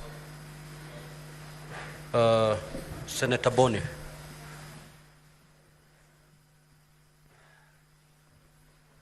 Thank you, Mr. Speaker. Mr. Speaker, I do appreciate and congratulate you for that communication. And my contribution is just in two parts, Mr. Speaker, to request governors to remember or to realize that devolution did not just happen in this country. Men and women of this republic made sacrifices, people lost their limbs, people lost their properties, people lost their lives. My second comment, Mr. Speaker, is, whereas I agree with you on the how, but I just wanted to draw your attention, Mr. Speaker, to the Constitution of Kenya, Article 245, which establishes the National Police Service, Mr. Speaker.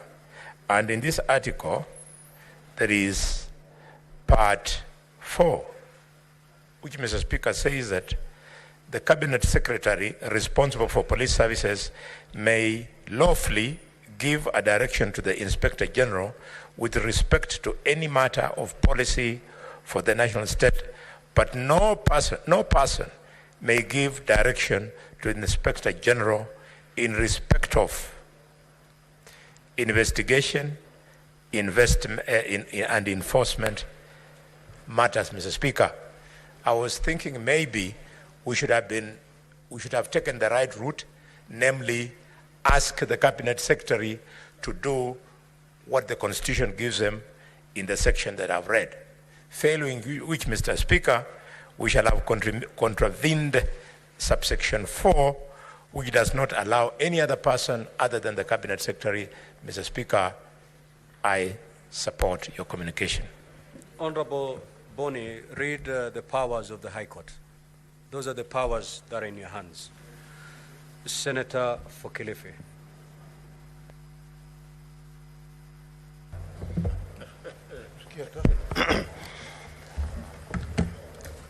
Asante mstahiki Spika. Mstahiki Spika, kitu cha kwanza nataka kumsifu dada yetu Fatma Dulo, seneta wa Isiolo, kwa kuleta malalamishi kama haya mbele ya bunge la Senate. Bwana Spika, ni jambo la kusikitisha sana kuona gavana ambaye ameitwa katika bunge la Senate aje, ama gavana ambaye ameitwa na kamati ya Senate aje, ajitokeze na akose kufika. Bwana Spika, ni jambo pia vile vile la kusikitisha kwamba yeye kama kiongozi wa gatuzi la Isiolo ni lazima azingatie sheria na ajue kwamba bunge la Senate ndio linalomshughulikia na kumtafutia pesa ili aweze kutumia kufanya maendeleo ndani ya Isiolo. Bwana Spika, kitu kingine ni kwamba ule uamuzi ambao umechukuliwa hivi sasa, Bwana Spika, katika ulivyochukua huo uamuzi wa kwamba yeye aweze kuitwa tena mbele ya kamati na kupitia kwa mkuu wa polisi, hilo ni jambo zuri, kwa sababu kuanzia hivi sasa kutakuwa na heshima itakayopeanwa na kwa watu kwa maseneta wetu na kuheshimu bunge la Senate, ya kwamba usipokwenda tunaweza kutumia nguvu zetu hapa ndani ya bunge la Senate na tukamwambia mkuu wa polisi uweze kukamatwa na uletwe mbele ya Senate ama kamati ya Senate ili uweze kujibu yale maswali, na tutafanya hivyo tukitumia njia hiyo, na ni kwamba itakuvunjia heshima wewe kama gavana. Manake ukija ukishikwa utatiwa ndani korokoroni, alafu siku ya pili ama baada hiyo weekend ikimalizika utapelekwa katika kamati ya Senate ili uweze kujibu ni kwa nini hawezi kuja. Na hili hatutaki uhusiano kama huo uweze kujitokeza wakati ambapo inatakana serikali ya ugatuzi. Hivi sasa tunawapigania pesa wapate, na hatutaki zipunguzwe, na wao wanafanya tabia kama hizo, na sisi tunaona hiyo si jambo zuri. La mwisho, Bwana Spika, mimi nasema Gavana Guyo aelewe ya kwamba moja wapo katika serikali ya ugatuzi ni Isiolo, na Isiolo si kipochi chake, wala pia vile vile Isiolo si nyumba yake. Aelewe kwamba Isiolo ni gatuzi la watu wa Isiolo, na akiitwa na Isiolo ama akiitwa na kamati ya Senate aweze kujua ya kwamba ni lazima aje afike. Asipofanya hivyo hatua itachukuliwa. Asante sana Bwana Speaker. Thank you, Senator. Honorable Senators, we seem to have a problem with our system. If there are any other senators wishing to contribute to the motion, to the allegations, yes. Very well. By show of hand, we'll start with Commissioner. Asante Bwana Spika kwa kunipa fursa hii. Kwanza kabisa nataka kumshukuru seneta wa kutoka Isiolo, Senator Fatuma Duro, kwa swali ambalo aliuliza ndiposa tuweze kupata mwelekeo. Na tayari Bwana Spika tumepata mwelekeo. Na nataka kumshukuru seneta kwa sababu yeye amekuwa mzoefu na amekuwa kwa muda mrefu katika seneti hii, na maswali ambayo ameuliza Bwana Spika ni swali nzuri kabisa, kwa sababu Gavana Guyo, kile ambacho amehitajika ni yeye kuja hapa katika seneti hii ama kamati ya seneti hii kujibu maswali Bwana Spika. Si maswali ya seneta, ni maswali ambayo watu wa Isiolo wangetaka huduma Bwana Spika, na hiyo ndio maswali ambayo yanaulizwa. Bwana Spika, imenivunja moyo sana kusikia kwamba gavana anakuja katika kamati na hakuna jambo anafanya ila kuleta madharau katika kamati Bwana Spika. Nimemsikiza Senator wa Vihiga, Senator Ostosi, ambaye ni mwenyekiti wa kamati, akisema ya kwamba yule gavana hata baada ya kufika katika ile kamati ni kuonyesha dharau Bwana Spika, ni kama hawafai. Ilhari maseneta hata siku ya leo Bwana Spika tumekuwa tukisema ya kwamba pesa ambazo zinakwenda katika kaunti zetu ni mpaka ziongezeke Bwana Spika. Nilimsikiza Senator Dulo akiuliza inawezekanaje sisi tunapigania pesa ziende katika gatuzi ya Isiolo, lakini gavana mwenyewe hawezi kuja kujibu maswali Bwana Spika. Nataka kusema ya kwamba uamuzi ambao umetolewa na Spika siku ya leo na kubaliana nao 100% Bwana Spika, na umetoa mwongozo ndio hata magavana wengine ambao wako na zile nia ama zile tabia Bwana Spika waweze kupata funzo Bwana Spika. Na Bwana Spika, sisi vile tunavyofanya katika seneti hii ni kuwakilisha wananchi wa Kenya Bwana Spika katika gatuzi ambazo tumechaguliwa.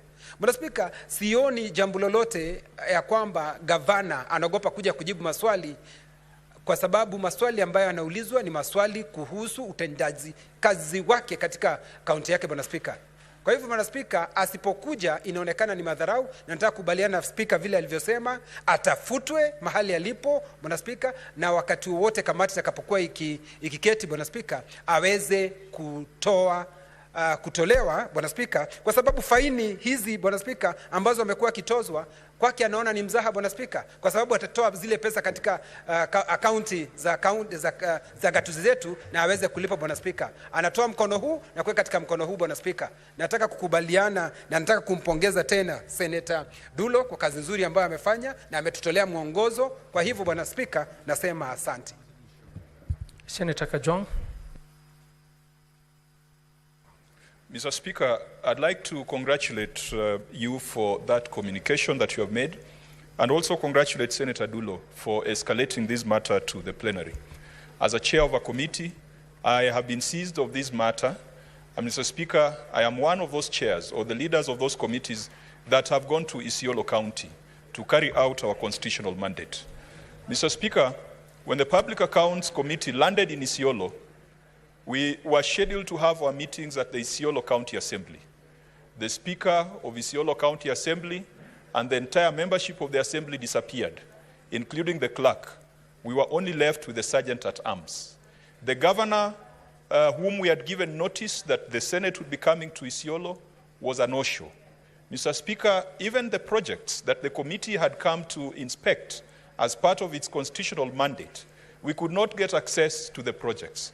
Mr. Speaker, one of the projects was a market and a county headquarter. The project manager is a Ministry of Public Works. Even the project manager could not get access to those facilities. Mr. Speaker, it must go on record that when we do what we do in committees, it is not vendetta and it is not pursuit for personal glory or any personal gratification. We are doing it because the Constitution requires us to oversight public resources that have been assigned to county governments. I want to say, having visited Isolo, that the people of Isolo deserve proper medical services just like the people of Homa Bay.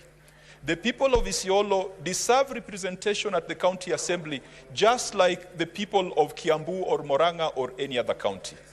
Mr. Speaker, it is obvious that those things are not happening. But we cannot be a house that laments. Mr. Speaker, I perhaps do not agree that this house should be considering a censure motion against a governor because we have the power to impeach a governor. And so we cannot initiate the process that will lead to that impeachment. But what our clerks must do for posterity is to advise senators on the concept of contempt of parliament. Mr. Speaker, the directions that parliament gives in the event of contempt are still subject to judicial review. And yet contempt of court is not subject to any other review. Contempt of the executive is met with dire consequences. We have put ourselves in a position of weakness, Mr. Speaker, by subjecting issues of contempt of parliament to review of other bodies of judicial review. Mr. Speaker, in other jurisdictions, subpoenas are issued and the Inspector General or the head of the police has a responsibility to execute them. Let us not lament. The Inspector General of Police was vetted by this House. Order, senators. Senators, order. Let's listen to Senator Kajwang. 1 minute to conclude. Senator Kajwang. Mr. Speaker, the Inspector General of Police was vetted by this House. And someone who's an appointee of the Senate cannot then have the guts to defy legitimate instructions and directions of the Senate. And Mr. Speaker, Senator for Kakamega, Senator Khalwale, has gone down in history as having led a march to the office of the Inspector General of Police. We should never appear helpless. Mr. Speaker, finally, I want to encourage the citizens of Isolo to go to the County Governments Act and push for a motion for suspension of that county government because the activities of the governor and the ruling class in Isolo are contrary to the common good of the people of Isolo. However, Mr. Speaker, this conversation should not be localized to one governor or to one county. This is a problem that we are seeing across several other counties in the 47 county governments. And we need a solution. We need to strengthen the consequences for contempt of parliament without subjecting them to judicial review. Thank you, Mr. Speaker. Thank you, Senator. Senator Ali Roba. Thank you very much, Mr. Speaker. I stand here as a governor who has served 10 years and who has appeared before various committees, including that of Senator Kajwang, severally. One thing, as a governor from my region of northern Kenya, it's a bit embarrassing when you're invited by various committees and consistently you fail to appear, including the committee I chair. The role of oversight committees of Senate is to vindicate you from wrongdoing if you're able to appear and explain the state of expenditure or issues of concern that has been shared. My worry is, what would the governor tell the people of Isolo County as the reason for failing to appear before various committees of the Senate? And what is it that the governor is hiding so much such that the governor cannot appear before oversight committees of parliament? And what is very unique with this one governor of Isolo County, Governor Guyo, so that all the other governors having their second term, the first term, are appearing before various committees. However, Governor Guyo finds it impossible to appear before various committees of the Senate. It should be a question that the public of Isolo needs to ask themselves. What is our governor hiding? Why is it that our governor can't appear as other governors are appearing before oversight committees of the Senate?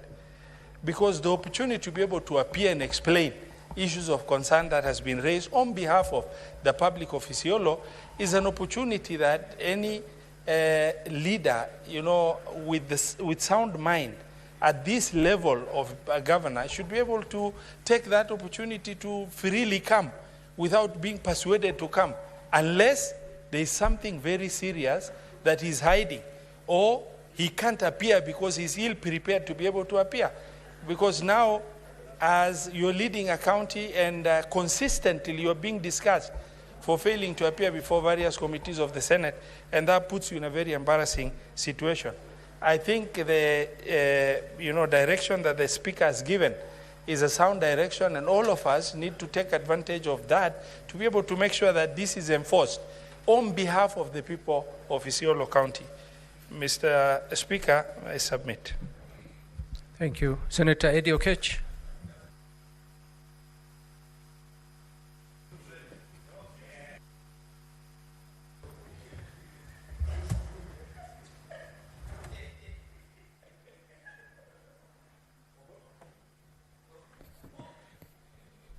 Thank you, Mr. Speaker. I don't know why the Senator of Senator Chimera is very excited today. Senator from Kwale.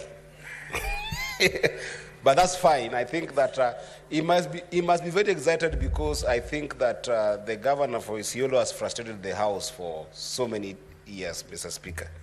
And I have witnessed, Mr. Speaker, from my own committee, CIPIC, when the governor, first of all, was very reluctant to appear in the committee, but when he eventually appeared, he appeared as if the work that we were doing in that committee were not important, to the extent that it became a very bad exchange, Mr. Speaker.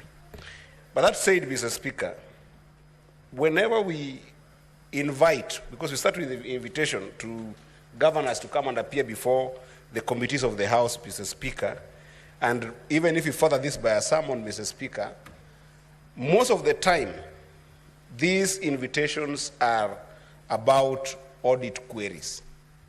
And audit queries, Mr. Speaker, if you look at all the audit queries that we have had, Mr. Speaker, they are there to protect the people of our respective counties from any exploitation of Article 43, Mr. Speaker.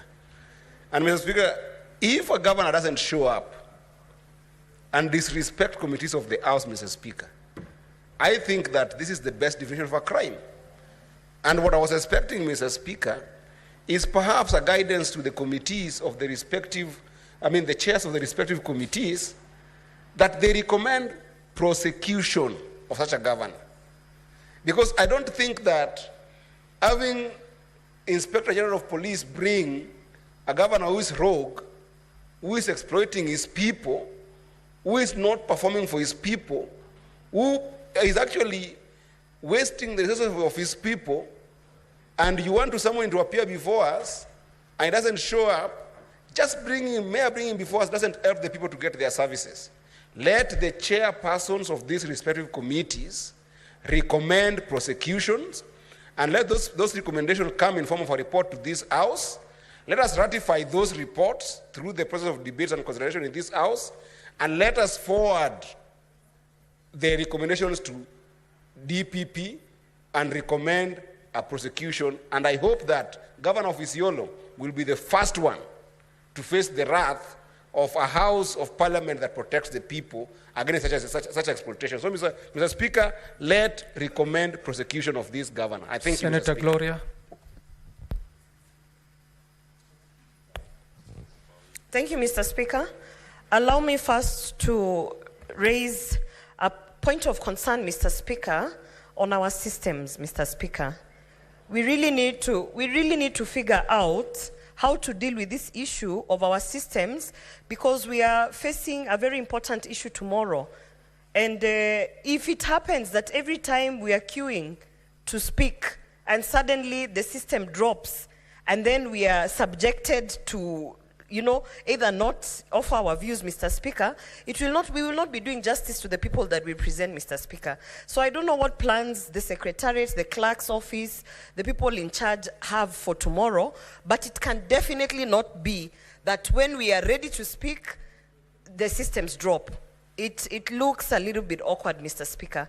On the issue of the Governor of Isolo, Mr. Speaker, I want to say that as a member of the Labour Committee, we actually had summoned the governor because he has allegedly employed over 45 advisors, Mr. Speaker, contrary to what is allowed in law.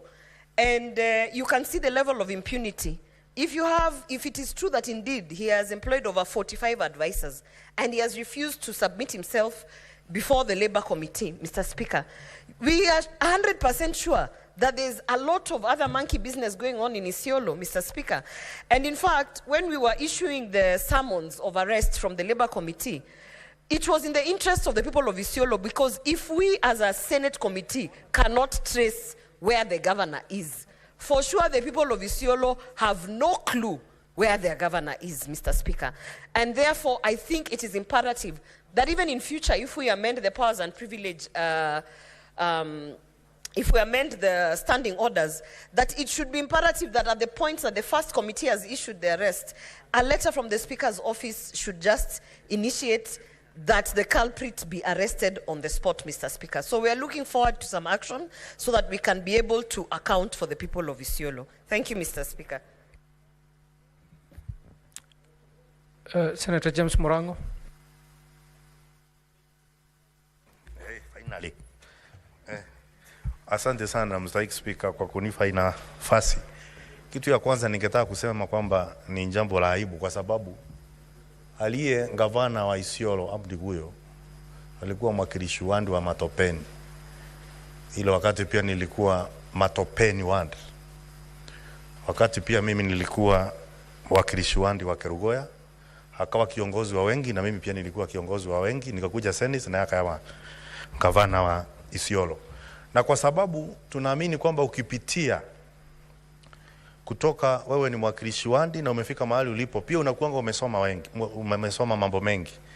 Na ni vibaya na aibu kuonekana kwamba sasa wale wanaofika kuwa mangavana kupitia mawakilishi wandi ni kama watu ambao pia wanaanza kuvunja sheria. Hiyo ni kutuharibia hata sisi, Mstahiki Speaker.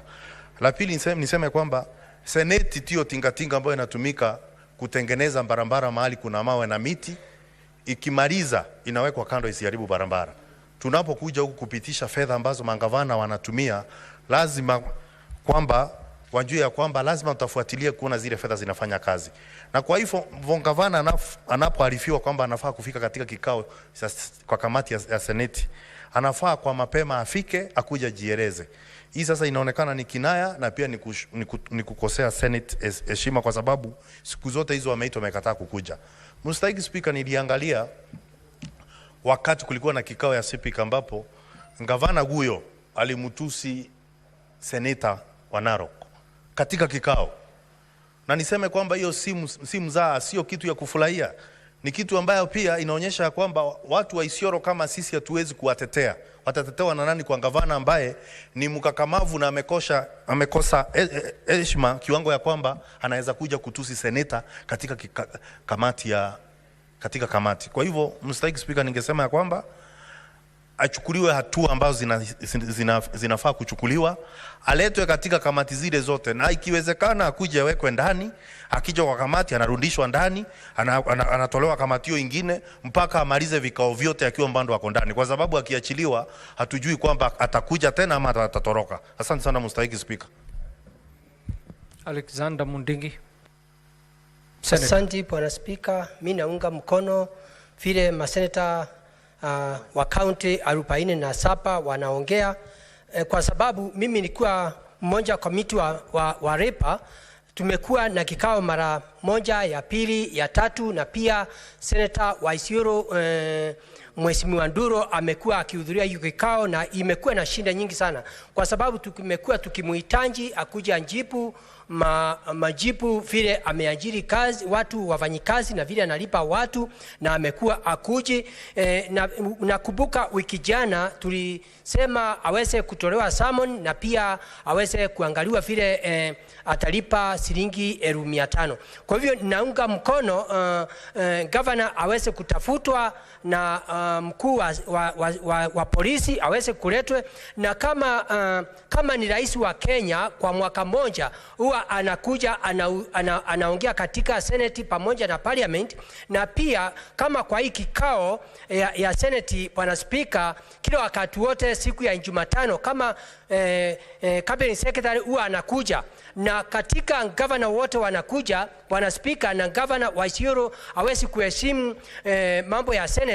Ningeomba mambo yote machairman wote wa kamati wakae pamoja na kila kamati iweze kutoa mashtaka yake na iandikwe pamoja, na wakati huyo governor ataweza kushukuriwa aweze kuletwa hapa katika kikao ya Senate, akuje akalishwe chini na maseneta 67. Kwa hiyo Bwana Speaker, mimi naunga mkono huyo governor aweze kushukuriwa hatua, kwa sababu najua sisi tumekuwa hapa kila mara tukiongea mambo ya ukatuzi, tukiongea mambo ya wizara 10, mambo ya hela ya hospitali, mambo ya hela ya wafanyikazi, mambo ya hela hata ya parapara na kila kitu yote, na kama kila wakati wote juu ya tunatetea ukatuzi Bwana Speaker, na ule governor ndiye anafaa ajibu maswali ni kama audit na akuji, tunasunika sana. Kwa hivyo Bwana Speaker, mimi naunga mkono huyo governor aweze kuletwa hapa kwa maseneta wote tuweze kuona vile atachukua hatua. Kwa hiyo Bwana Speaker, naunga mkono nikiwa senator wa Embu County. Asante Bwana Speaker.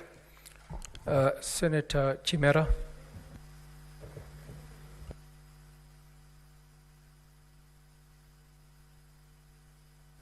Asante sana Bwana Spika kwa fursa hii. Bwana Spika, ni kupongeze sana kwa ujumbe huu ambao ni muhimu sana katika uendeshaji wa shughuli za bunge la seneti hili.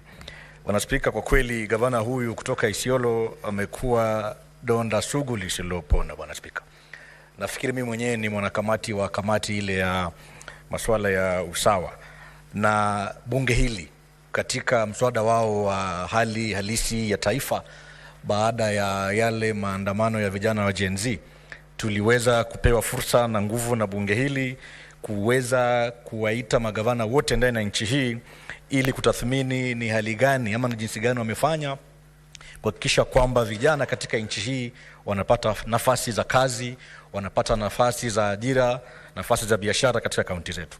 Lakini la kusikitisha ni kwamba gavana huyu wa Isiolo, Mheshimiwa Guyo, nafikiri amekataa katakata kufika katika kamati ile, na ninavyosikia kwamba pia amekataa kuja katika kamati zingine katika bunge letu hili.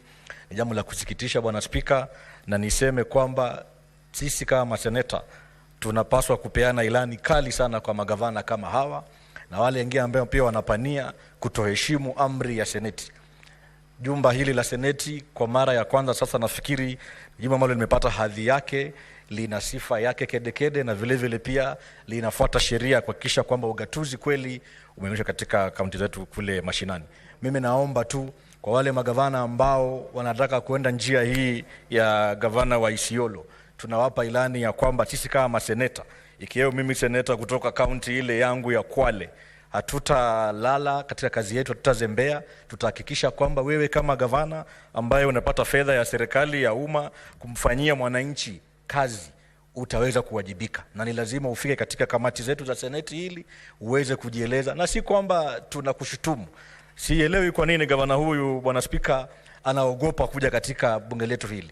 Nini anaficha ambayo anaona kwamba hawezi kuja kutujielezea, bwana spika?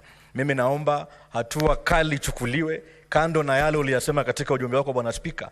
Gavana aweze kukamatwa ikiwezekana hata leo, ili aweze kupewa fursa ya kuja katika bunge hili na ajieleza na tuone ni nini anachokificha katika kaunti yake ile ya Isolo. Asante sana bwana spika. Senator Mofaya. Thank you very much, Honorable Speaker. Honorable Speaker, I want to support this motion by Senator Isolo. Honorable Speaker, I've been around for the last close to 2 years now. I serve in various committees, including being the chair of delegated registration in the Senate. Honorable Chair, I have observed with a lot of dismay that there is purported emergent overrated rivalry between governors and senators for no apparent reason. No, Honorable Speaker, oversight is a constitutional obligation. Senator Duro is not pursuing her own interest for that matter. She is doing what is exactly enshrined in the Constitution. So the governor of Isolo is not, the rivalry is not between the governor and the senator. The rivalry is between what the Constitution really dictates. That the governor has to obey the summons, the invitation from various committees. And you know, Honorable Speaker, I have observed that quite a number of people who have served as members of parliament, who have served as members of the Senate, who have served as the members of the county assembly, are very defiant and raw when it comes to appearing before Senate committee. I don't know for what reasons. So, Honorable Speaker, I think it's important for us as a house to make some very serious regulations on that matter, because I think if we don't tame these governors, and I know it is very sad, Honorable Speaker, even some of us who are making a lot of lamentation in this house, today, tomorrow, if you become a governor, I will be surprised to see that quite a number of us who might be governors tomorrow might be following the same path. So that's when you're invited in these committees, you just defy, because you know so and so who has been your colleague maybe in the previous regime is the chairman of that committee. So, Honorable Speaker, let's not run away from making sure these things are individual. It's about the Constitution. So the governor for Isolo must be compelled to make sure that he appears in every committee in his house. He must be compelled. We have a committee called National Cohesion Integration Commission, which is run by Senator for Marsabit, Honorable Chute. I remember we have filed several invitations for Governor for Isolo, which has not been observed. He identified all those invitations. So, Honorable Speaker, I think it's important we make sure that we stamp our authority over these invitations and make sure that we don't dilute the essence and the very best interest of the devolution for the interest of our people in our relevant counties. I support, Honorable Speaker. Senator Tabitha Mutinda. Thank you so much, Mr. Speaker. And let me start by really appreciating Senator for Isolo, Senator Dulo, for bringing this motion before this House. It's very important.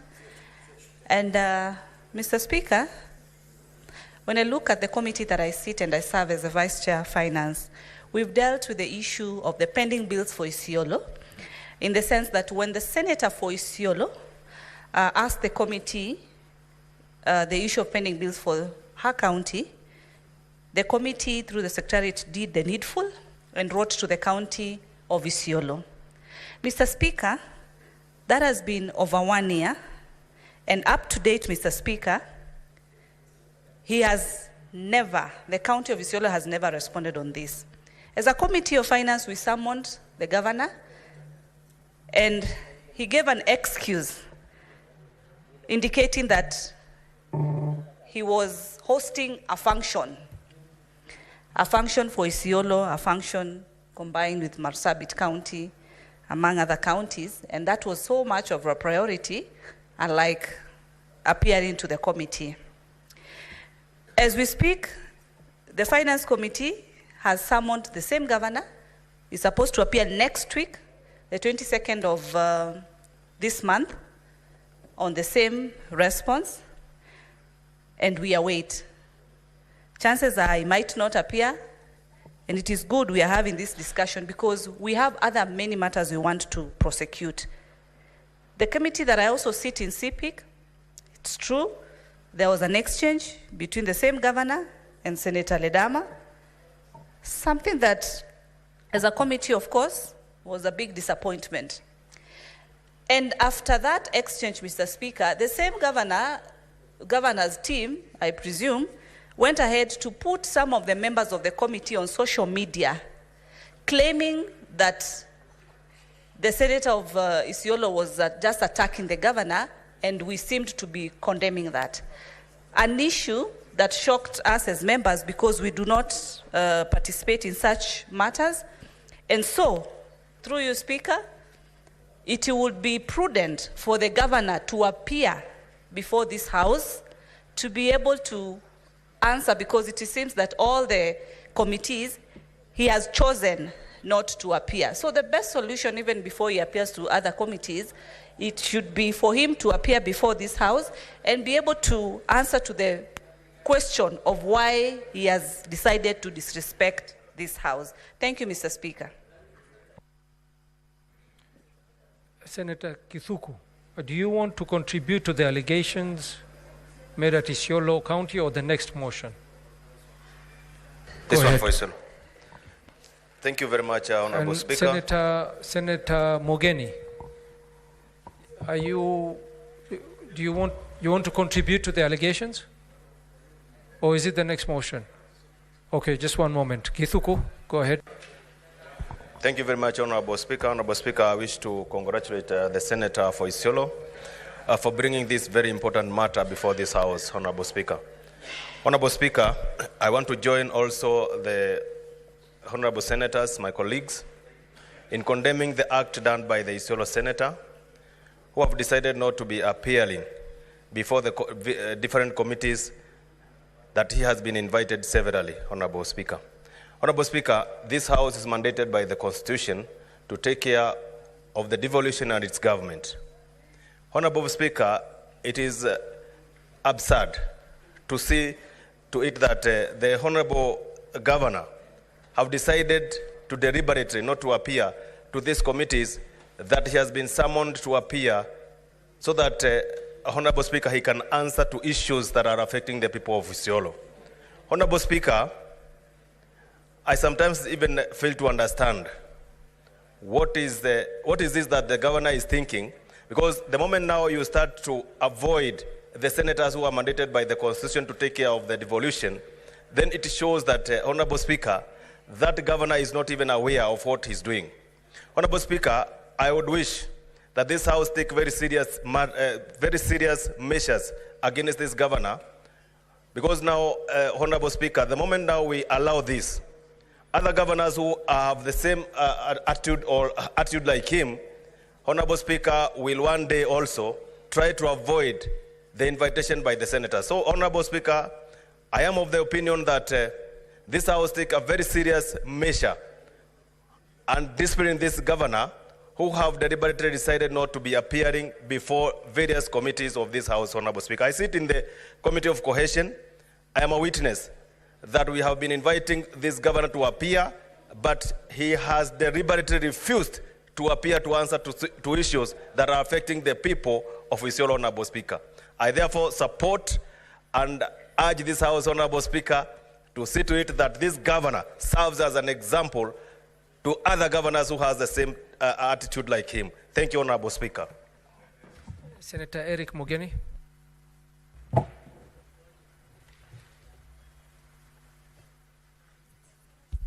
Yes, thank you, Mr. Speaker. Mr. Speaker, you know, we are facing a very bad crisis. That a Senate of the Republic of Kenya, Mr. Speaker, is this afternoon discussing a conduct of a governor who has refused to respond to summons issued by the Senate. Mr. Speaker, even in the most advanced democracies, You can never, Senator of Isiolo, refuse to respond to summons of a House, more so a Senate. If you look at history, Mr. Speaker, you know what brought down President Richard Nixon.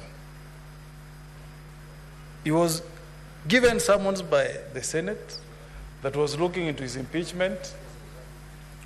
The Senate ordered him to produce tapes that had some information on the Watergate scandal. He refused. He went to court. He waived immunity. The court sided with the Senate and directed President Richard Nixon to tender those tapes to the Senate. And it's the incriminating evidence that was in those tapes that made Richard Nixon to resign. So if a president of a superpower like United States of America can respect summons issued by an equivalent House, Senate of the US, what about this guy called Governor Guyo? I mean, we must rain down on this character. Mr. Speaker, we cannot accept the power, the authority of this House to be whittled down. We cannot accept. Senator Cherage is a lawyer, you know it.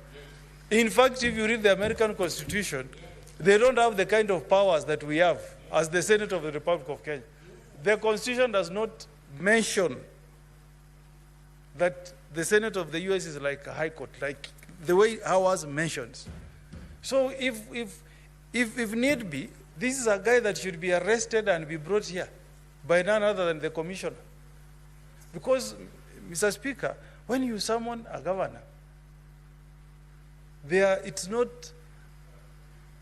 a play game. You want to see some documents, the information you want to see, their records. How then can we be said to be a body that can oversight counties if we cannot have the privilege of asking for documents and they are brought to us, Mr. Speaker? I'm speaking with a lot of pain, Mr. Speaker, because this should not happen in a democracy, more so with a very progressive constitution like the one we have. I hope we are going to go a little bit further and even summon the Commissioner of Police to appear here and tell us why he cannot arrest this governor and bring him before this House. We must show, Mr. Speaker, that we have teeth. We are not a toothless bulldog. We must demonstrate to the governors, more so this Governor Guyo, Governor of Isiolo, that this House has got teeth and the powers we have are powers equivalent to the High Court. Mr. Speaker, if I get summons from the High Court, I will even skip the session tomorrow. If I'm summoned to appear before the High Court tomorrow, I'll go running. And that's what happens in the US. When you receive subpoenas in the US, you stop everything and respond first to the Senate. In fact, it's worse not to go than even receiving summons. So I support, Mr. Speaker, that we need to do something, and I really support the passion with which the Senator of Isiolo has fought to ensure that there is transparency, that she also does her role of oversight effectively against a governor who thinks that is law unto himself. I support, Mr. Speaker. Thank you, Senators. We proceed to the next order. Clerk.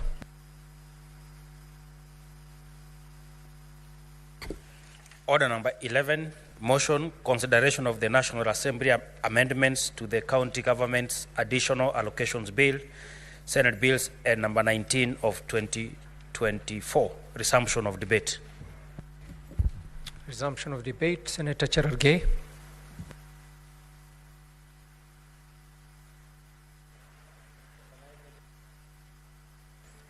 Thank you, Mr. Speaker, sir, for this opportunity. I want to support the Finance and Budget Committee for this report, and I agree with them that they should reject the amendments from the National Assembly. Mr. Speaker, I always get impressed by our Committee on Finance and Budget, and I can see a number of members are in the House. Mr. Speaker, I think this is authority. The last time they were supposed, Mr. Speaker, to cut down the money from 380 billion to 41 billion, they brought us a rejection that the county should get 41 billion, Mr. Speaker. So I support the Finance and Budget Committee that the amendments that were done by National Assembly is not in good faith. If National Assembly had good faith, they should have cut their own CDF money, because CDF as it is unconstitutional, is illegal, and it has been ruled even by the Supreme Court, Mr. Speaker. In fact, it is in my constitutional amendment of 2024 that I'm trying, Mr. Speaker, to salvage the hanging on of the CDF allocation under the budget, Mr. Speaker. In fact, the amendment of this, the upshot of this, Mr. Speaker, is in Article 202 of the Constitution of the Republic of Kenya, Mr. Speaker, where in this point you are trying to additional funds to counties. Apart from equitable shareable revenue, there is additional funds, Mr. Speaker, there is own source revenue. So, Mr. Speaker, we must agree as a nation that what the Finance and Budget Committee has done is very impressive, Mr. Speaker. We should support them. Mr. Speaker, you are looking in the financial year of 2024-2025, counties were supposed to get additional funds of 61.9 billion, Mr. Speaker. But the National Assembly cut down to 46.5 billion Kenya shillings, Mr. Speaker. So counties will lose almost 15.4 billion, Mr. Speaker, which is very unfortunate. Mr. Speaker, it will affect many programs. Mr. Speaker, what we should be cutting is foreign travel, Mr. Speaker. Chai and mandazi and flowers and newspaper in our offices, Mr. Speaker. Then reallocate those funds to more, Mr. Speaker. Because, for example, Mr. Speaker, if the counties were to lose 15.4 billion, for example, if they cut it to 46.5 billion, Mr. Speaker, counties like the one we were discussing, Isolo, Elgeyo Marakwet, Nyamira, Mr. Speaker, Tharaka Nithi, will lose 528.1 million that was supposed to be used to support the construction of county headquarters, Mr. Speaker. The reasoning behind the Senate was that these counties received the lowest allocation through shareable revenue, and therefore we thought by giving them additional grants, additional funds of 528 million will assist them to build county headquarters, Mr. Speaker. And I remember we did visit Isolo. The headquarters was stocked, Mr. Speaker. We went to Nyamira, Mr. Speaker, with Senator Okongo Mugeni, and I wish he was listening. He was my lawyer when I was struggling in those days, Mr. Speaker. And he defended me, Mr. He took us to Nyamira County headquarters when Governor Amos Nyaribo, may his soul rest in peace, was still the governor, and we went under devolution committee. Sorry. The late Nyagarama, sorry, Mr. Speaker, the late Nyagarama, he was still the governor, he passed on, Mr. Speaker. My apologies. I didn't intend, but it is a slip of the tongue, Mr. Speaker. Because yesterday, in the charges of a matter that was yesterday, there was also confusion on which door to get into, Mr. Speaker. Even in mineral royalties of 1.1 billion. For example, in Nandi, Mr. Speaker, we have mining in Kareba gold mine. We have mining across Nandi. This 1.1 billion mining royalties, Mr. Speaker, would have been significant in allocation and development of those areas, Mr. Speaker. You know, there is destruction of environment, there is pollution, Mr. Speaker. We should have allowed 1.1 billion, Mr. Speaker. Another important issue is road maintenance levy fund, Mr. Speaker, of 10.5 billion. Mr. Speaker, are you aware, Mr. Speaker? Mr. Yes. Speaker, are you aware? Beatrice, what is your point of order? Honorable Speaker, my point of order is on Standing Order 41 on the quorum during the proceedings of the Senate. Honorable Speaker, do we have a quorum to proceed as a House?